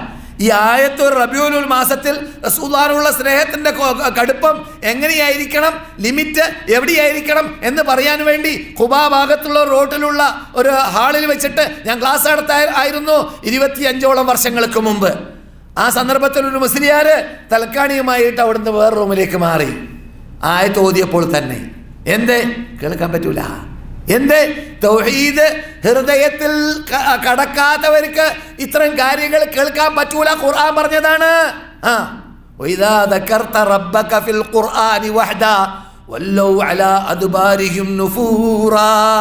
അല്ലാഹനെ നീ ഒറ്റക്ക്, അല്ലാഹനെ മാത്രം എന്ന പദം, ഇയ്യാക നഅ്ബുദു എന്ന പദം, അള്ളാഹ്ക്ക് മാത്രം ആരാധന എന്ന പദം അവരുടെ മുമ്പിൽ നീ പറഞ്ഞു കൊടുത്താൽ വല്ലൗ അലാ അദ്ബാരിഹിം നുഫൂറാ, അവർ പിന്തിരിഞ്ഞോടിക്കളയും. മനസ്സിലായില്ലേ? ഇവിടെ എന്താ അള്ളാഹ് പഠിപ്പിക്കുന്നത്? മഹബത്തിൽ, സൂറത്തുൽ ബഖറയിലാണ് മഹബത്തിൽ ഒരു ഇനം. അതെന്താണ്? വമിനന്നാസി മയ്യത്തഖദു മിൻ ദൂനില്ലാഹി അന്ദാദാ, ജനങ്ങളിൽ അല്ലാഹു അല്ലാത്തവരെ അല്ലാഹുവിലേക്ക് കൂട്ടിച്ചേർക്കുന്നു. എന്തിലൂടെ? സുജൂദിലൂടെയോ അല്ല, റുക്കൂയിലൂടെയോ അല്ല, പ്രാർത്ഥനയിലൂടെയോ അല്ല, പിന്നെയോ എന്തിലൂടെയാണ്? സ്നേഹത്തിലൂടെ. സ്നേഹത്തിലൂടെ. അപ്പോൾ സ്നേഹത്തിലൂടെയും ശിർക്ക് ഉണ്ടാകുന്നത് ഖുർആൻ പറയാണ്. മയ്യത്തഖദു മിൻ ദൂനില്ലാഹി അന്ദാദാ, എങ്ങനെയാണ്? യുഹിബ്ബൂനഹും, ആ മഹാത്മാക്കളെ, ആ നേതാക്കളെ, ആ നബിമാരെ, ആ വലിയമാരെ അവർ സ്നേഹിക്കുന്നു. ഏതുപോലെ? ഹുബ്ബില്ല, അല്ലാഹുവിനെ സ്നേഹിക്കും പോലെ. അപ്പോൾ നാം റസൂലിനെ സ്നേഹിക്കണം തീർച്ചയായിട്ടും. പക്ഷെ അള്ളാഹിനെ സ്നേഹിക്കും പോലെയാണോ റസൂലിനുള്ള സ്നേഹം? ഇല്ല. എന്താ വ്യത്യാസം? എന്താ ചേഞ്ച്? അള്ളാഹിനോടുള്ള മഹബത്ത് ഇബാദത്തിലേക്ക് ചെല്ലുന്നു, കീഴ്വണത്തിലേക്ക് ചെല്ലുന്നു, കീഴ്വണക്കത്തിലേക്ക് ചെല്ലുന്നു. അള്ളാഹ്ക്കുള്ള പ്രാർത്ഥന, അള്ളാഹിനോടുള്ള ആരാധന, അള്ളാഹിനോടുള്ള ഭയം, അള്ളാഹിനോടുള്ള സ്നേഹം, അത് ഇബാദത്താണ്. റസൂലിനോട് റസൂലുള്ളാഹിന്റെ ആദർശത്തെ സ്നേഹിച്ചതുകൊണ്ട്, അള്ളാഹു അയച്ച റസൂലായതുകൊണ്ട് നാം റസൂലുള്ളാഹി സ്വല്ലല്ലാഹു അലൈഹി വസല്ലമിനെ ആദരിക്കുന്നു, ബഹുമാനിക്കുന്നു, അന്ധമായി അനുകരിക്കുന്നു. എത്രത്തോളം? ഫല്യഹ്ദരില്ലദീന യുഖാലിഫൂന അൻ അംരിഹി, റസൂലുള്ളാഹിന്റെ കൽപ്പനയോട് വിപരീതം കാട്ടുന്നവർക്ക് നിങ്ങൾ വാണിംഗ് നൽകണം. എന്ത്? അൻ തുസീബഹും ഫിത്ന, അവർക്ക് മഹാപരീക്ഷണം ഭൂമിയിൽ നേരിടേണ്ടി വരും. ഔ യുസീബഹും അദാബുൻ അലീം, അല്ലെങ്കിൽ ഭയാനകമായ ശിക്ഷ ഏൽക്കേണ്ടി വരും. മാ കാന ലിമുഅ്മിനിൻ വലാ മുഅ്മിനത്തിൻ, ഒരു മുസ്ലിമായ പെണ്ണിനോ മുസ്ലിമായ ആണിനോ യോജിച്ചതേ അല്ല. ഇദാ ഖദല്ലാഹു വറസൂലുഹു അംറൻ, അല്ലാഹും റസൂലും ഒരു വിധി വിധിച്ചു എന്ന കാര്യം കേട്ട് കഴിഞ്ഞാൽ, പഠിച്ചു കഴിഞ്ഞാൽ എന്ത്? അൻ യകൂന ലഹുമുൽ ഖിയറതു മിൻ അംരിഹിം, അങ്ങനല്ലേ? അവരുടെ സ്വ ഇഷ്ടാനുസരണം ഒരഭിപ്രായം ഉണ്ടാവുക. അവരുടെ ഇഷ്ടാനുസരണം അഭിപ്രായം പാടില്ല, ഉണ്ടാവാൻ പാടില്ല. ഇങ്ങനെയാണ് റസൂലുള്ളാഹിയുടെ മഹബത്ത്. ഇൻ തുതീഉഹു, നബിയെ സ്നേഹിച്ചാൽ തഹ്തദു, നിങ്ങൾക്ക് സന്മാർഗമുണ്ട്. നേരെ വിപരീതമോ സ്നേഹിച്ചില്ലെങ്കിൽ ഉദാഹരണത്തിലൂടെ ഇങ്ങനെ പറഞ്ഞു കൊടുക്കണം ജനങ്ങൾക്ക്. ദഅവത്ത് നടത്തുമ്പോൾ പെട്ടെന്ന് മനസ്സിലാക്കാൻ നല്ലതാണ്. ഇപ്പോൾ നിസ്കാരം പറയാണ്, നിങ്ങൾ നാട്ടിലേക്ക് പോയി തൗഹീദൊക്കെ പറഞ്ഞു, തൗഹീദൊക്കെ ഉൾക്കൊണ്ട ആളാണ്, പക്ഷെ നിസ്കാരത്തിൽ ശ്രദ്ധയില്ലാത്ത ആളാണ്. അങ്ങനെയാണ് നമ്മുടെ നാട്ടിലൊക്കെ തൗഹീദുള്ളവരുടെ സ്ഥിതി. തൗഹീദുള്ളവർ സ്വമേസ്കരിക്കാൻ എത്തൂല, തൗഹീദുള്ളവർ പലിശ ബാങ്ക് ഒഴിവാക്കൂല, തൗഹീദുള്ളവർ ലോൺ ഒഴിവാക്കൂല ബാങ്ക്, അനിസ്ലാമിക ബാങ്കിലൂടെ. തൗഹീദുള്ളവർ തൗഹീദിന്റെ പേരും പറഞ്ഞിട്ട് മറ്റു കാര്യങ്ങളൊക്കെ അതൊക്കെ കാര്യം പ്രശ്നമില്ലാന്ന് മനസ്സിലാക്കുക. തൗഹീദുള്ളവര് ഇസ്ലാമിക പർദ്ദ ശരിക്ക് സ്വന്തം പെണ്ണിനെ കൊണ്ട് ധരിപ്പിക്കൂല. തൗഹീദുള്ളവര് പള്ളിയിൽ അല്ലാഹു സുബ്ഹാനഹു വ തആലക്ക് 5 വക്ത് നേരം നടക്കേണ്ടതായ നമസ്കാരം നിർബന്ധമായി ജനങ്ങളെ കൊണ്ട് നിസ്കരിപ്പിക്കാൻ ഇവൻ മുൻപന്തിയിലാവണമെന്ന ശ്രദ്ധ അവനിലില്ല. അതൊക്കെ പറഞ്ഞു കൊടുക്കുമ്പോൾ തെളിവ് സഹിതം റസൂലുള്ളാഹി സ്വല്ലല്ലാഹു അലൈഹി വസല്ലം പറഞ്ഞ കാര്യങ്ങളൊക്കെ ഉണ്ടല്ലോ. നിങ്ങളുടെ അടുക്കലേക്ക് രാത്രിയും വൈകുന്നേരവുമായിട്ട് ഇങ്ങനെ മലക്കുകൾ വന്നും പോയിക്കൊണ്ടിരിക്കും, അല്ലേ? ഖുർആൻ പറയുന്നുണ്ട് അത്ര കാര്യങ്ങൾ, അല്ലേ? അപ്പോൾ റസൂലുള്ളാഹി വിശദീകരിക്കുകയാണ് എങ്ങനെ അവർ വരുന്ന ശൈലി. സഹീലാണ് റസൂലുള്ളാഹി പറയുന്നു. അങ്ങനെ അവർ വന്ന് മടങ്ങിപ്പോകുമ്പോൾ അല്ലാഹു ചോദിക്കും. അതിങ്ങനെ പറഞ്ഞു കൊടുത്താൽ പെട്ടെന്ന് ഹൃദയത്തിൽ കയറും ജനങ്ങൾക്ക്. നിങ്ങളൊന്ന് ആലോചിച്ച് നോക്കൂ, നിങ്ങൾ ആ സമയത്ത് നിങ്ങൾ നിസ്കരിക്കുകയാണെങ്കിൽ എന്താ സംഭവിക്കുക? അല്ലാഹു ചോദിക്കുന്നു, കൈഫ വജത്തും ഇബാദി, എൻ്റെ അടിമകളെ നിങ്ങൾ എങ്ങനെയാ എത്തിയത് മലക്കുകളെ? അല്ലാഹുക്കറിയാം എങ്ങനെയാണ് അവർ പറയുന്നു, അതൈനാഹും ഒജീനാഹും, ഞങ്ങൾ പോയപ്പോഴും വന്നപ്പോഴും അവർ നിസ്കരിക്കാനേ. കാരണം സുബഹിക്ക് പോയപ്പോൾ നിസ്കാരം, അസർക്ക് പോയപ്പോൾ നിസ്കാരം. അപ്പോൾ ഡ്യൂട്ടി മാറുന്ന മലക്കുകൾ എപ്പോഴൊക്കെയാണ്? സുബഹിക്കും അസർക്കുമാണ്. മനസ്സിലായില്ലേ? അപ്പോൾ നേരെ മറിച്ചിട്ട് ആ സമയത്ത് ഉറങ്ങുകയാണെങ്കിലോ, സുബഹിക്ക് മലക്കുകൾ വരുമ്പോൾ നീ ഉറങ്ങുകയാണെങ്കിലോ പറഞ്ഞു കൊടുക്കണം. നീ ഉറങ്ങുകയാണെങ്കിൽ അള്ളാഹിനോട് അവർ പോയി പറയും, ഞാൻ പോയപ്പോൾ ഇവർ ഉറങ്ങുന്ന മുവഹിദ്, നിസ്കാര സമയത്ത് ഉറങ്ങുന്ന മുവഹിദ്. എങ്ങനെയായിരിക്കും അള്ളാഹിൻ്റെ ലിസ്റ്റിൽ അവൻ്റെ പേര് വരിക? പറഞ്ഞു കൊടുത്താൽ നിങ്ങളറിയാമല്ലോ, നിങ്ങൾക്കറിയാം റസൂൽ യുദ്ധത്തിന് വേണ്ടി പോയി. ഇങ്ങനെ പറഞ്ഞു കൊടുക്കുകയാണെങ്കിൽ ജനങ്ങൾക്ക് പെട്ടെന്ന്, നിങ്ങൾക്കൊക്കെ അറിയുന്ന കഥയാണ്, അറിയുന്ന സംഭവമാണ്. കഥ തന്നെ. റസൂൽ യുദ്ധത്തിന് പോയിട്ട് റസൂൽ പോരാട്ടം ഇങ്ങനെ നടന്നുകൊണ്ടിരിക്കുന്ന സന്ദർഭങ്ങളിൽ ശത്രുക്കളെ പേടിച്ചു കൂടേണ്ട സമയമാണ്. ആ സന്ദർഭത്തിൽ അസർ നിസ്കാരം വന്നു. അപ്പോൾ നിസ്കരിക്കാൻ ആരംഭിച്ചു. അപ്പോൾ എൻ്റെ ഓർമ്മ ശരിയാണെങ്കിൽ ഖാലിദ് പട്ടാളൊക്കെ ബാക്കിൽ അവർ പറഞ്ഞോലോ അവരുടെ ഇടയിൽ, ഈ മുസ്ലിങ്ങൾക്കൊരു നിസ്കാരം ഉണ്ട് കേട്ടാ, ഞങ്ങൾ കേട്ടിട്ടുണ്ട് ആ നിസ്കാരം. ആ നിസ്കാരം പ്രത്യേകിച്ച് അസർ നിസ്കരിക്കുമ്പോൾ അവരുടെ അബ്കാറുകളെക്കാൾ, അഥവാ പെൺകുട്ടികൾ അത് പ്രായം തികയാത്ത കുട്ടികളെക്കാൾ അവർ സ്നേഹിക്കുന്നു, ചെറുപ്പക്കാരെക്കാളും സ്നേഹിക്കുന്നു, സ്വന്തം മക്കളെക്കാളും ആ നിസ്കാരത്തോട് അവർക്ക് സ്നേഹം. അങ്ങനെയുള്ള നിസ്കാരമാണ്. അതുകൊണ്ട് ഈ നിസ്കാരത്തിൽ അവർ ആരംഭിച്ച് കഴിഞ്ഞാൽ നല്ല ചാൻസ് അത് ഉപയോഗപ്പെടുത്താം എന്ന് മനസ്സിലാക്കിയതാണ്, എന്ന് തീരുമാനിച്ചതാണ്. അല്ലാഹു സുബ്ഹാനഹു വ തആല അപ്പടി തന്നെ ആയത്തിറക്കുന്നു. നിങ്ങൾ യുദ്ധം ചെയ്തുകൊണ്ടിരിക്കുന്ന വേളയിൽ ശത്രുക്കളെ ഭയപ്പെട്ട് കഴിഞ്ഞാൽ നിങ്ങൾ എന്ത് ചെയ്യരുത്? എല്ലാവരും ഒന്നിച്ച് നമസ്കരിക്കരുത്. ഖൗഫിന്റെ നമസ്കാരം അവിടെ ഇറങ്ങുന്നു, ഖൗഫിന്റെ നമസ്കാരം അവിടെ ഇറങ്ങുന്നു. അപ്പോൾ അവിടുന്ന് നമ്മൾ എന്ത് പഠിച്ചു? ആ കഥയിൽ നിന്നിട്ട് ആ അസ്ർ നമസ്കാരത്തിന്റെ പ്രത്യേകത പിന്നെന്ത് പഠിച്ചു? ആ നമസ്കാരം നടക്കുന്ന സമയത്ത് ജമാഅത്ത് നഷ്ടപ്പെടുത്താതിരിക്കാൻ വേണ്ടി അള്ളാഹ് യുദ്ധവേളയിൽ വരെ ഖുർആനിലൂടെ ശൈലി പഠിപ്പിച്ചു കൊടുക്കുന്നു. പിന്നെ എങ്ങനെയാണ് ഉറങ്ങി കഴിച്ചു കൂട്ടാൻ നിസ്കാര സമയത്ത്? ഇങ്ങനെയുള്ളതായ തെളിവ് ചെയ്യുന്ന കാര്യങ്ങളൊക്കെ നിരത്തി വെച്ച് ജനങ്ങൾക്ക് യുക്തിയുക്തം അതാത് നാടുകളിൽ സംഭവിക്കുന്ന വികാസങ്ങൾ പഠിച്ച് അവിടെ പറഞ്ഞു കൊടുക്കേണ്ട കാര്യങ്ങൾ ഊന്നി പറഞ്ഞ് അവർക്ക് തെളിവ് ചെയ്ത ലക്ഷ്യസഹിതം ഇങ്ങനെയുള്ള തെളിവുകളൊക്കെ നിരത്തി വെച്ച് വേണ്ടതൊക്കെ ശേഖരിച്ച് അവർക്ക് പറഞ്ഞു കൊടുക്കുമ്പോൾ അവർക്ക് ഹൃദയത്തിൽ കടക്കാൻ ചാൻസ് കിട്ടുന്നു, ചാൻസ് ലഭിക്കുന്നു. നിങ്ങൾ എന്നിട്ട് പലരും തൗഹീദ് ഉൾക്കൊണ്ടത് ഇങ്ങനെയുള്ള മാർഗങ്ങളിലൂടെ. ഞാനടക്കം അങ്ങനെയാണ്. എനിക്ക് ഇത്തരം കാര്യങ്ങളിലൊന്നും വിശ്വാസമുണ്ടായിരുന്നില്ല. ഞാൻ ജാഹിലായിരുന്ന കാലഘട്ടത്തിൽ എന്തേ അന്ധമായ കാർമേഘങ്ങൾ കൊണ്ട് മൂടപ്പെട്ടതായ ആ അന്തരീക്ഷത്തിലായിരുന്നു ഞാൻ ജീവിച്ചത്. അവിടെ നിന്ന് അല്ലാഹു സുബ്ഹാനഹു വ തആല രക്ഷപ്പെടുത്തി ഈ വിശുദ്ധ ഭൂമിയിലേക്ക് എത്തിയതോടുകൂടി പ്രത്യേകിച്ച് ഈ ഖുർആനും സുന്നത്തിന്റെ യഥാർത്ഥ ശൈലി അഥവാ നമ്മുടെ ഇമാമുകളായ മദ്ഹബിന്റെ ഇമാമുകളായ നേതാക്കൾ പഠിപ്പിച്ച ശൈലി അവരുടെ ഗ്രന്ഥങ്ങളിലൂടെ, ആ ഒറിജിനൽ ഗ്രന്ഥങ്ങളിലൂടെ പഠിക്കാനുള്ള ചാൻസ് ഇവിടെ നിന്ന് ലഭിക്കുകയും ചെയ്തു. നിങ്ങൾക്കും അങ്ങനെയുള്ള ചാൻസ് മദീനയിൽ വന്നതോടുകൂടി മദീന യൂണിവേഴ്സിറ്റി ഉപരിപഠനം നടത്തുന്ന വിദ്യാർത്ഥികൾക്ക് അള്ളാഹ് നൽകിയിട്ടുണ്ട്. ഇതെല്ലാം ഉൾക്കൊണ്ടുകൊണ്ട് അത് ജീവിതത്തിൽ പകർത്തുന്നതോടൊപ്പം മറ്റുള്ളവർക്ക് എത്തിച്ചു കൊടുക്കാൻ വേണ്ടി യുക്തിയുക്തം വേണ്ടതായ സർവ്വ ഹിക്മത്തുകളും ഉപയോഗിക്കുക എന്ന് മാത്രമല്ല, അത്ഭുതം തോന്നിപ്പിക്കുന്ന വല്ലതും നിങ്ങളുടെ മുമ്പിൽ കൊണ്ടുവന്നാൽ അതും എന്തല്ല, ഒരിക്കലും ഈ നിങ്ങളുടെ കൂടെയുള്ള തെളിവിന് എതിരല്ല എന്നത് മനസ്സിലാക്കണം. സാമരി കാട്ടില്ലേ? എന്ത് സാമരി കാട്ടിയത്? എജിലിൻ്റെ ബാക്കിൽ കൂടിയിട്ട് മൂപ്പര് മണ്ണെടുത്തു. എന്നിട്ടോ എജിലിൻ്റെ അല്ല, ജിബ്രീൽ കയറിയ വാഹനത്തിൻ്റെ ബാക്കിൽ കൂടിയിട്ട് മൂപ്പരെന്ത് ചെയ്തു? ഒരു പ്രത്യേക ഒരു അവശതമുണ്ടാക്കി. എന്തിന്? ശിർക്ക് പ്രചരണത്തിന് വേണ്ടി. സാമരിൻ്റെ കഥ ഖുർആൻ പറയില്ല കൂട്ടരെ. എന്നിട്ടോ സാമരി കാട്ടിയത് കണ്ടപ്പോൾ ഈ പശു എൻ്റെ കോലത്തിലുള്ളതായ സാധനത്തിൻ്റെ അകത്തേക്ക് മൂപ്പർ ഉദ്ദേശിച്ചതായ ആ കൃത്രിമം ചെയ്തപ്പോൾ അവിടെ ചലനവും ശബ്ദമൊക്കെ ഉണ്ടായി. അപ്പോൾ ചലനവും ശബ്ദമൊക്കെ ഉണ്ടായി എന്ന് കാണുമ്പോൾ അത്ഭുതം കാണുമ്പോൾ ഓ ഇതായിരിക്കും ശരി, അങ്ങനെ സംഭവിക്കുമോ? അപ്പോൾ അത്ഭുതങ്ങളോ അല്ലെങ്കിൽ ജനങ്ങൾ കണ്ടാൽ അത്ഭുതപ്പെടുന്നതായ കുതന്ത്ര മന്ത്ര തന്ത്രങ്ങളോ ഒന്നും ദായികളെ ഞെട്ടിപ്പിക്കാൻ പാടുള്ളതല്ല. കാസർഗോഡ് നിന്നിട്ട് മംഗലാപുരത്തേക്ക് പോകുമ്പോൾ വഴിമധ്യേ പണ്ട് കാലഘട്ടങ്ങളിൽ ഒരു വലിയ കല്ലുണ്ടായിരുന്നു. ആ കല്ലിൻ്റെ താഴെ കൈവച്ചാൽ പൊക്കാൻ പറ്റുമെന്നാണ്, അങ്ങനെയല്ലേ ആ നാട്ടുകാരൊക്കെ എന്നെ മുമ്പിലിരിക്കുന്നുണ്ട്, പൊക്കാൻ പറ്റുമെന്നാണ് നിഗമനം. അങ്ങനെ കുറേ ആൾക്കാർ അതിലൂടെ മുശ്രിക്കുകളായി. കല്ലിൽ വിശ്വാസം. എന്തേ? ഇതിൻ്റെ പിന്നിലുള്ള രഹസ്യം അന്വേഷിച്ച് നോക്കിയപ്പോൾ എന്താ സംഭവിക്കുന്നത് വലിയ കല്ലാണ്. ഒരു 4 ആൾ 5 ആൾ കൂടിയാലല്ലാതെ പൊക്കാൻ പറ്റാത്ത കല്ല്. നീ അതിൻ്റെ ബാക്കിൽ കൈവച്ചിട്ട് വിരൽ കൊണ്ട് പൊക്കിയാൽ പൊങ്ങും. എന്താ നിബന്ധന? നീ ഇസ്ലാമിൽ നിന്നിട്ട് ഗെറ്റ് ഔട്ട് ആവണം. എങ്ങനെയാണത്? ആ താഴെ കിടക്കുന്ന ഫക്കീർ ഔലിയ ഉണ്ട്, ആ ഫക്കീർ ഔലിയാൻ്റെ പേര് പറഞ്ഞിട്ട് അദ്ദേഹത്തിൻ്റെ പേരിനെ വിളിച്ച് പ്രാർത്ഥിക്കണം. അങ്ങനെ വിളിച്ച് പ്രാർത്ഥിച്ചാൽ നീ ഇവിടെ കൈവെക്കുമ്പോൾ പൊങ്ങുന്നാണ്. അങ്ങനെ എത്ര പേര് ആ കല്ലിൻ്റെ താഴെ കൈവച്ച് മുശ്രിക്കായവരുണ്ട്. അങ്ങനെയുള്ള കൃത്രിമ ഭാഗങ്ങളും അത്ഭുതങ്ങളൊക്കെ ഇസ്ലാമിൽ നിന്നിട്ട് മനുഷ്യന്മാരെ ഗെറ്റ് ഔട്ട് ആക്കുന്നതാണ്. മനസ്സിലായില്ലേ? നമ്മുടെ നാടൊക്കെ കരിഞ്ചന്തയിൽ വ്യാപകമാണ്. കരിഞ്ചന്തയിൽ വലിയ പ്രശസ്തി നേടിയ നാടാണ്.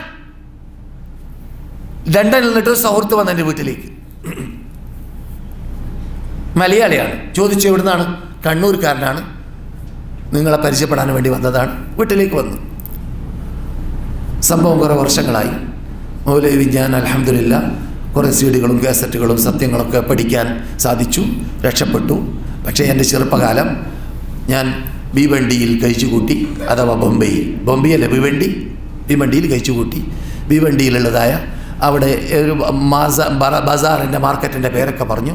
അവിടെ ഞാൻ ജീവിച്ചിരുന്ന കാലഘട്ടങ്ങളിൽ അവിടെയുള്ളതായ ധാരാളം അന്ധവിശ്വാസങ്ങൾ ചെയ്ത ആളാണ് ഞാൻ. എത്രയോ ചൂലിൻ്റെ അടി കൊണ്ട ആളാണ് ഞാൻ. അല്ല അറിയില്ലേ, ചൂലിൻ്റെ അടി അറിയില്ലേ? ഖബറിൽ പോയാൽ ഇങ്ങനെ ചൂലിൻ്റെ അടി കിട്ടും, മനസ്സിലായില്ലേ? ചൂലിൻ്റെ അടി കൊണ്ട ആളാണ് ഞാൻ. അങ്ങനെ ഞാനിരിക്കുന്ന ഫുട്പാത്തിൽ ഒരവസരത്തിൽ ഞാനിങ്ങനെ ഫുട്പാത്തിൽ പേര് കച്ചവടം ചെയ്യാണ്. നിങ്ങൾക്കറിയില്ലേ പേര് കച്ചവടം എന്നൊക്കെ? നിങ്ങൾ പറയാറുണ്ടോ? പേര് കച്ചവടം എന്ന് പറഞ്ഞാൽ ഈ ഫുട്പാത്തിൽ നിന്നിട്ട് ലൈസൻസ് ഇല്ലാത്ത കച്ചവടം ചെയ്യാണ്, ഗവൺമെൻറ് അനുവാദമില്ലാതെ. ഇവിടെയൊക്കെ കാണാറുണ്ടല്ലോ, ആ സൈസുള്ള കച്ചവടമാണ് പണ്ട് ജീവിച്ച ജീവിതം. അങ്ങനെ മൂപ്പര് പറയാണ്, അങ്ങനെ ഞാനുള്ളതായ ആ ഭാഗത്ത് ഒരു ഭാഗം ഇങ്ങനെ പൊങ്ങി വരാണ്. പൊങ്ങി വന്നപ്പോൾ തന്നെ ജനങ്ങൾ കസാലയും സ്റ്റേജാക്കി മാറ്റി കസാല കൊണ്ടുവച്ചു. ഇത് മഹാനായ ഒരു വലിയ ഖബറാണ്. എന്താ ഒരു സ്ഥലം പൊങ്ങിയാൽ അത് ഖബറായോ? അങ്ങനെയാണ് അന്ധവിശ്വാസം. മൂപ്പര് അവിടുന്നാണ് കണ്ണു തുറന്നത്. ഈ അന്ധവിശ്വാസം ഇങ്ങനെയാണ് ഉണ്ടാകുന്നത് എന്ന് മൂപ്പര് മനസ്സിലാക്കി അവിടുന്ന് സത്യം ഉൾക്കൊണ്ടു, ബുദ്ധി ഉപയോഗിച്ചതുകൊണ്ട്. മൂപ്പര് പറയുന്നു, എന്നിട്ട് പിറ്റേ ദിവസം അല്പം വലിപ്പം കൂടി, പിറ്റേ ദിവസം അതിലും കൂടുതൽ വലിപ്പം കൂടി. അങ്ങനെ അവസാനം 4-ാം ദിവസമാകുമ്പോൾ ആ പൊങ്ങി വന്നതായ സാധനം പൊട്ടി. അത് കട്ടറായിരുന്നു പൊട്ടിയത്. കേട്ടോ, കട്ടറാവില്ല. എന്തെങ്കിലും പറയല്ല മനുഷ്യന്മാരെ. എൻ്റെ വീട്ടിൽ വന്നതായ കണ്ണൂരുകാരൻ ഹിദായത്തിലേക്ക് എത്താനുള്ളതായ മാർഗം പറയാണ്. അദ്ദേഹം കട്ടറാവിലിയെ കണ്ടതുകൊണ്ട് മുസ്ലിമായതാണ്. ഇങ്ങനെയുള്ള തട്ടിപ്പുകൾ കേരളത്തിലില്ലേ? ഞാൻ എത്ര പറഞ്ഞു തരാം നിങ്ങൾക്ക് വേണമെങ്കിൽ. എൻ്റെ അറിവിൽപ്പെട്ടതായ ഇല്ലാത്ത ഖബറിനെ ഉണ്ടാക്കിയതായ കഥ എൻ്റെ അടുക്കൽ ധാരാളമുണ്ട്. 5 10 10 10:15 9:45. അപ്പോൾ നാം പ്രബോധനം ചെയ്യുമ്പോൾ ജനങ്ങളെ തെറ്റിദ്ധാരണകളിൽ നിന്നിട്ട് നികറ്റാൻ ഖുർആനും സുന്നത്തും മാത്രമല്ല ധാരാളം ഇങ്ങനെയുള്ള അനുഭവങ്ങളിലൂടെ തെളിയിച്ചു കൊടുക്കാൻ സാധിക്കും. അള്ളാഹു സത്യത്തെ സത്യം പോലെ പഠിക്കാൻ അള്ളാഹു സൂറത്ത് യൂസുഫിന്റെ അവസാനത്തിൽ പറഞ്ഞ ഖുൽ ഹാദിഹി സബീലി അദ്ഉ ഇലല്ലാഹി അലാ ബസീറ അനാ വമൻ ഇത്തബഅനി വസുബ്ഹാനല്ലാഹി വമാ അന മിനൽ മുശ്രിക്കീൻ എന്ന് അള്ളാഹു ആ വിശേഷിപ്പിച്ചതായ ആ ശൈലിയിൽ കൂടി നാട്ടിലേക്ക് എത്തിയാൽ എവിടെ പോയാലും ഈ യാഥാർത്ഥ്യത്തെ, ഈ സത്യത്തെ പ്രചരിപ്പിക്കാൻ വേണ്ടി മനക്കെടുക. എന്നിട്ട് സത്യത്തെ സത്യമാണെന്ന് ഖുർആനിലൂടെ സുന്നത്തിലൂടെ ഉൾക്കൊണ്ട് കഴിഞ്ഞാൽ പതരാത്ത പാദത്തോടെ ചിതരാത്ത ചിത്തത്തോടെ അതിലടിയുറച്ച് നിന്നുകൊണ്ട് ചിന്ന ഭിന്നമായി കഷ്ടമായി തുണ്ടായി കൊല്ലപ്പെട്ടാലും വിരോധമില്ല. മുസ്അബ് ഇബ്നു ഉമൈർ റളിയല്ലാഹു തആല അൻഹുവിനെ കൊല്ലപ്പെട്ടതുപോലെ അദ്ദേഹത്തെ കൊല്ലപ്പെട്ടത് ചിന്ന ഭിന്നമായിട്ടാണ്. അനസ് ഇബ്നു നദീറിനെ കൊല്ലപ്പെട്ടത് ചിന്ന ഭിന്നമായിട്ടാണ്. അനസ് ഇബ്നു നദീറിനെ കൊല്ലപ്പെട്ടത് ബുഖാരിയിൽ കാണാം. 80ഓളം മുറിവുകൾ മുൻഭാഗത്തിൽ നിന്നിട്ടാണ്. സ്വന്തം കുടുംബ മെമ്പർമാര്, പെങ്ങന്മാരെ പോലോത്തവര് അവരുടെ കൈയിൻ്റെ വിരലുകളെ ജോയിന്റ് ചെയ്ത് നോക്കിയിട്ടാണ് പറഞ്ഞത് ഇത് എൻ്റെ ആങ്ങളയാണ് എന്നത് പറഞ്ഞപ്പോഴാണ് അവർക്ക് അറിയാൻ സാധിച്ചത്. അതുവരേക്കും അവർക്ക് അറിയാൻ പറ്റാത്ത രൂപത്തിൽ ചിന്ന ഭിന്നമാവേണ്ടി വന്നു അവരുടെ ശരീരം. എന്തേ? തൗഹീദിന് വേണ്ടി, എന്തേ? ഏകദൈവ വിശ്വാസത്തിന് വേണ്ടി. ലിയഹ്ലിക മൻ ഹലക അൻ ബയ്യിന വയഹ്യ മൻ ഹയ്യ അൻ ബയ്യിന. ലിയഹ്ലിക മൻ ഹലക അൻ ബയ്യിന വയഹ്യ മൻ ഹയ്യ അൻ ബയ്യിന. സുബ്ഹാനല്ലാഹ്. ബദർ യുദ്ധം എന്തിനാണ് നടന്നത്? ബദർ യുദ്ധം നടന്നതോടുകൂടി ആരുടെ കൂടിയാണ് തെളിവ് എന്നത് മരിക്കുന്നവൻ തെളിവ് മനസ്സിലാക്കി മരിക്കണം. ജീവിക്കുന്നവൻ സത്യം എൻ്റെ കൂടിയാണെന്ന് മനസ്സിലാക്കണം. മരിക്കുന്നവൻ അബൂജഹലെ മരിക്കുമ്പോൾ സത്യം കണ്ട് മരിക്കുകയാണ്. ഈ സത്യം എൻ്റെ കൂടെയല്ലായിരുന്നു, ഞാനത് ഉൾക്കൊണ്ടിരുന്നെങ്കിൽ ഞാൻ വിജയിച്ചിരുന്നു എന്ന ഖേദബോധത്തോടു കൂടി മരിക്കേണ്ട ഗതികേട് വന്നു. അതാണല്ലോ പറഞ്ഞത് ലിയഹ്ലിക മൻ ഹലക അൻ ബയ്യിന വയഹ്യ മൻ ഹയ്യ അൻ ബയ്യിന. തെളിവ് സഹിതം. അതുകൊണ്ട് നാം നമ്മുടെ മുമ്പിൽ ഇപ്പോൾ തെളിവുണ്ട്. നാം മരണത്തിലേക്ക് എത്തിയിട്ടില്ല. നമുക്ക് ബേജാറാവേണ്ടതില്ല, നമുക്ക് പ്രയാസപ്പെടേണ്ടതില്ല. നമുക്ക് പഠിക്കാൻ സന്ദർഭമുണ്ട്, നമ്മുടെ കൂടെ ചിന്തിക്കാൻ ചാൻസ് ഉണ്ട്, നമ്മുടെ കൂടെ ധാരാളം ഗ്രന്ഥങ്ങളുണ്ട്, നമ്മുടെ കൂടെ പണ്ഡിതന്മാരുണ്ട്, നമ്മുടെ കൂടെ യൂണിവേഴ്സിറ്റികളുണ്ട്, നമ്മുടെ കൂടെ മദീനയിൽ താമസിക്കുന്നവരെ സംബന്ധിച്ചിടത്തോളം മസ്ജിദുൻ നബവിയിൽ ധാരാളം പണ്ഡിതന്മാരുണ്ട്. അങ്ങനെ തെളിവുകളെല്ലാം നമ്മുടെ മുമ്പിൽ നിരത്തി വെക്കപ്പെട്ടിരിക്കവേ ഒരിക്കലും എന്തെല്ല തടി കൈച്ചലാക്കാൻ അല്ലെങ്കിൽ പിന്തിരിയാൻ അല്ലെങ്കിൽ പിൻവലിക്കാൻ ചാൻസ് ഇല്ല. അപകടത്തിൽപ്പെടും. ശ്രദ്ധിക്കാത്തവൻ, അപകടത്തിൽപ്പെടും, ബുദ്ധി ഉപയോഗിക്കാത്തവൻ. ഇതുവരെ പറഞ്ഞതിന് അള്ളാഹു സൽക്കർമ്മമായി സ്വീകരിക്കട്ടെ. തെറ്റുകുറ്റങ്ങൾ വന്നു പോയിട്ടുണ്ടെങ്കിൽ മാഫാക്കട്ടെ.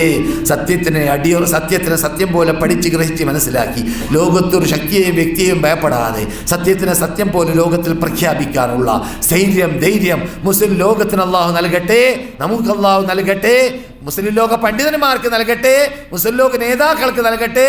ലോകത്തിലെവിടെയെല്ലാം ആരെല്ലാം ഈ തൗഹീദിന് വേണ്ടി പടപൊരുന്നുവോ അവർക്കെല്ലാം അല്ലാഹു സുബ്ഹാനഹു വ തആല വിജയം നൽകട്ടെ. അവരുടെ ദഅവത്തിൽ വിജയം നൽകട്ടെ, അവരുടെ പ്രബോധനത്തിൽ വിജയം നൽകട്ടെ, അവരുടെ പോരാട്ടത്തിൽ മത്സരത്തിൽ വിജയം നൽകട്ടെ, അവരുടെ ഗന്ധർജനത്തിൽ വിജയം നൽകട്ടെ.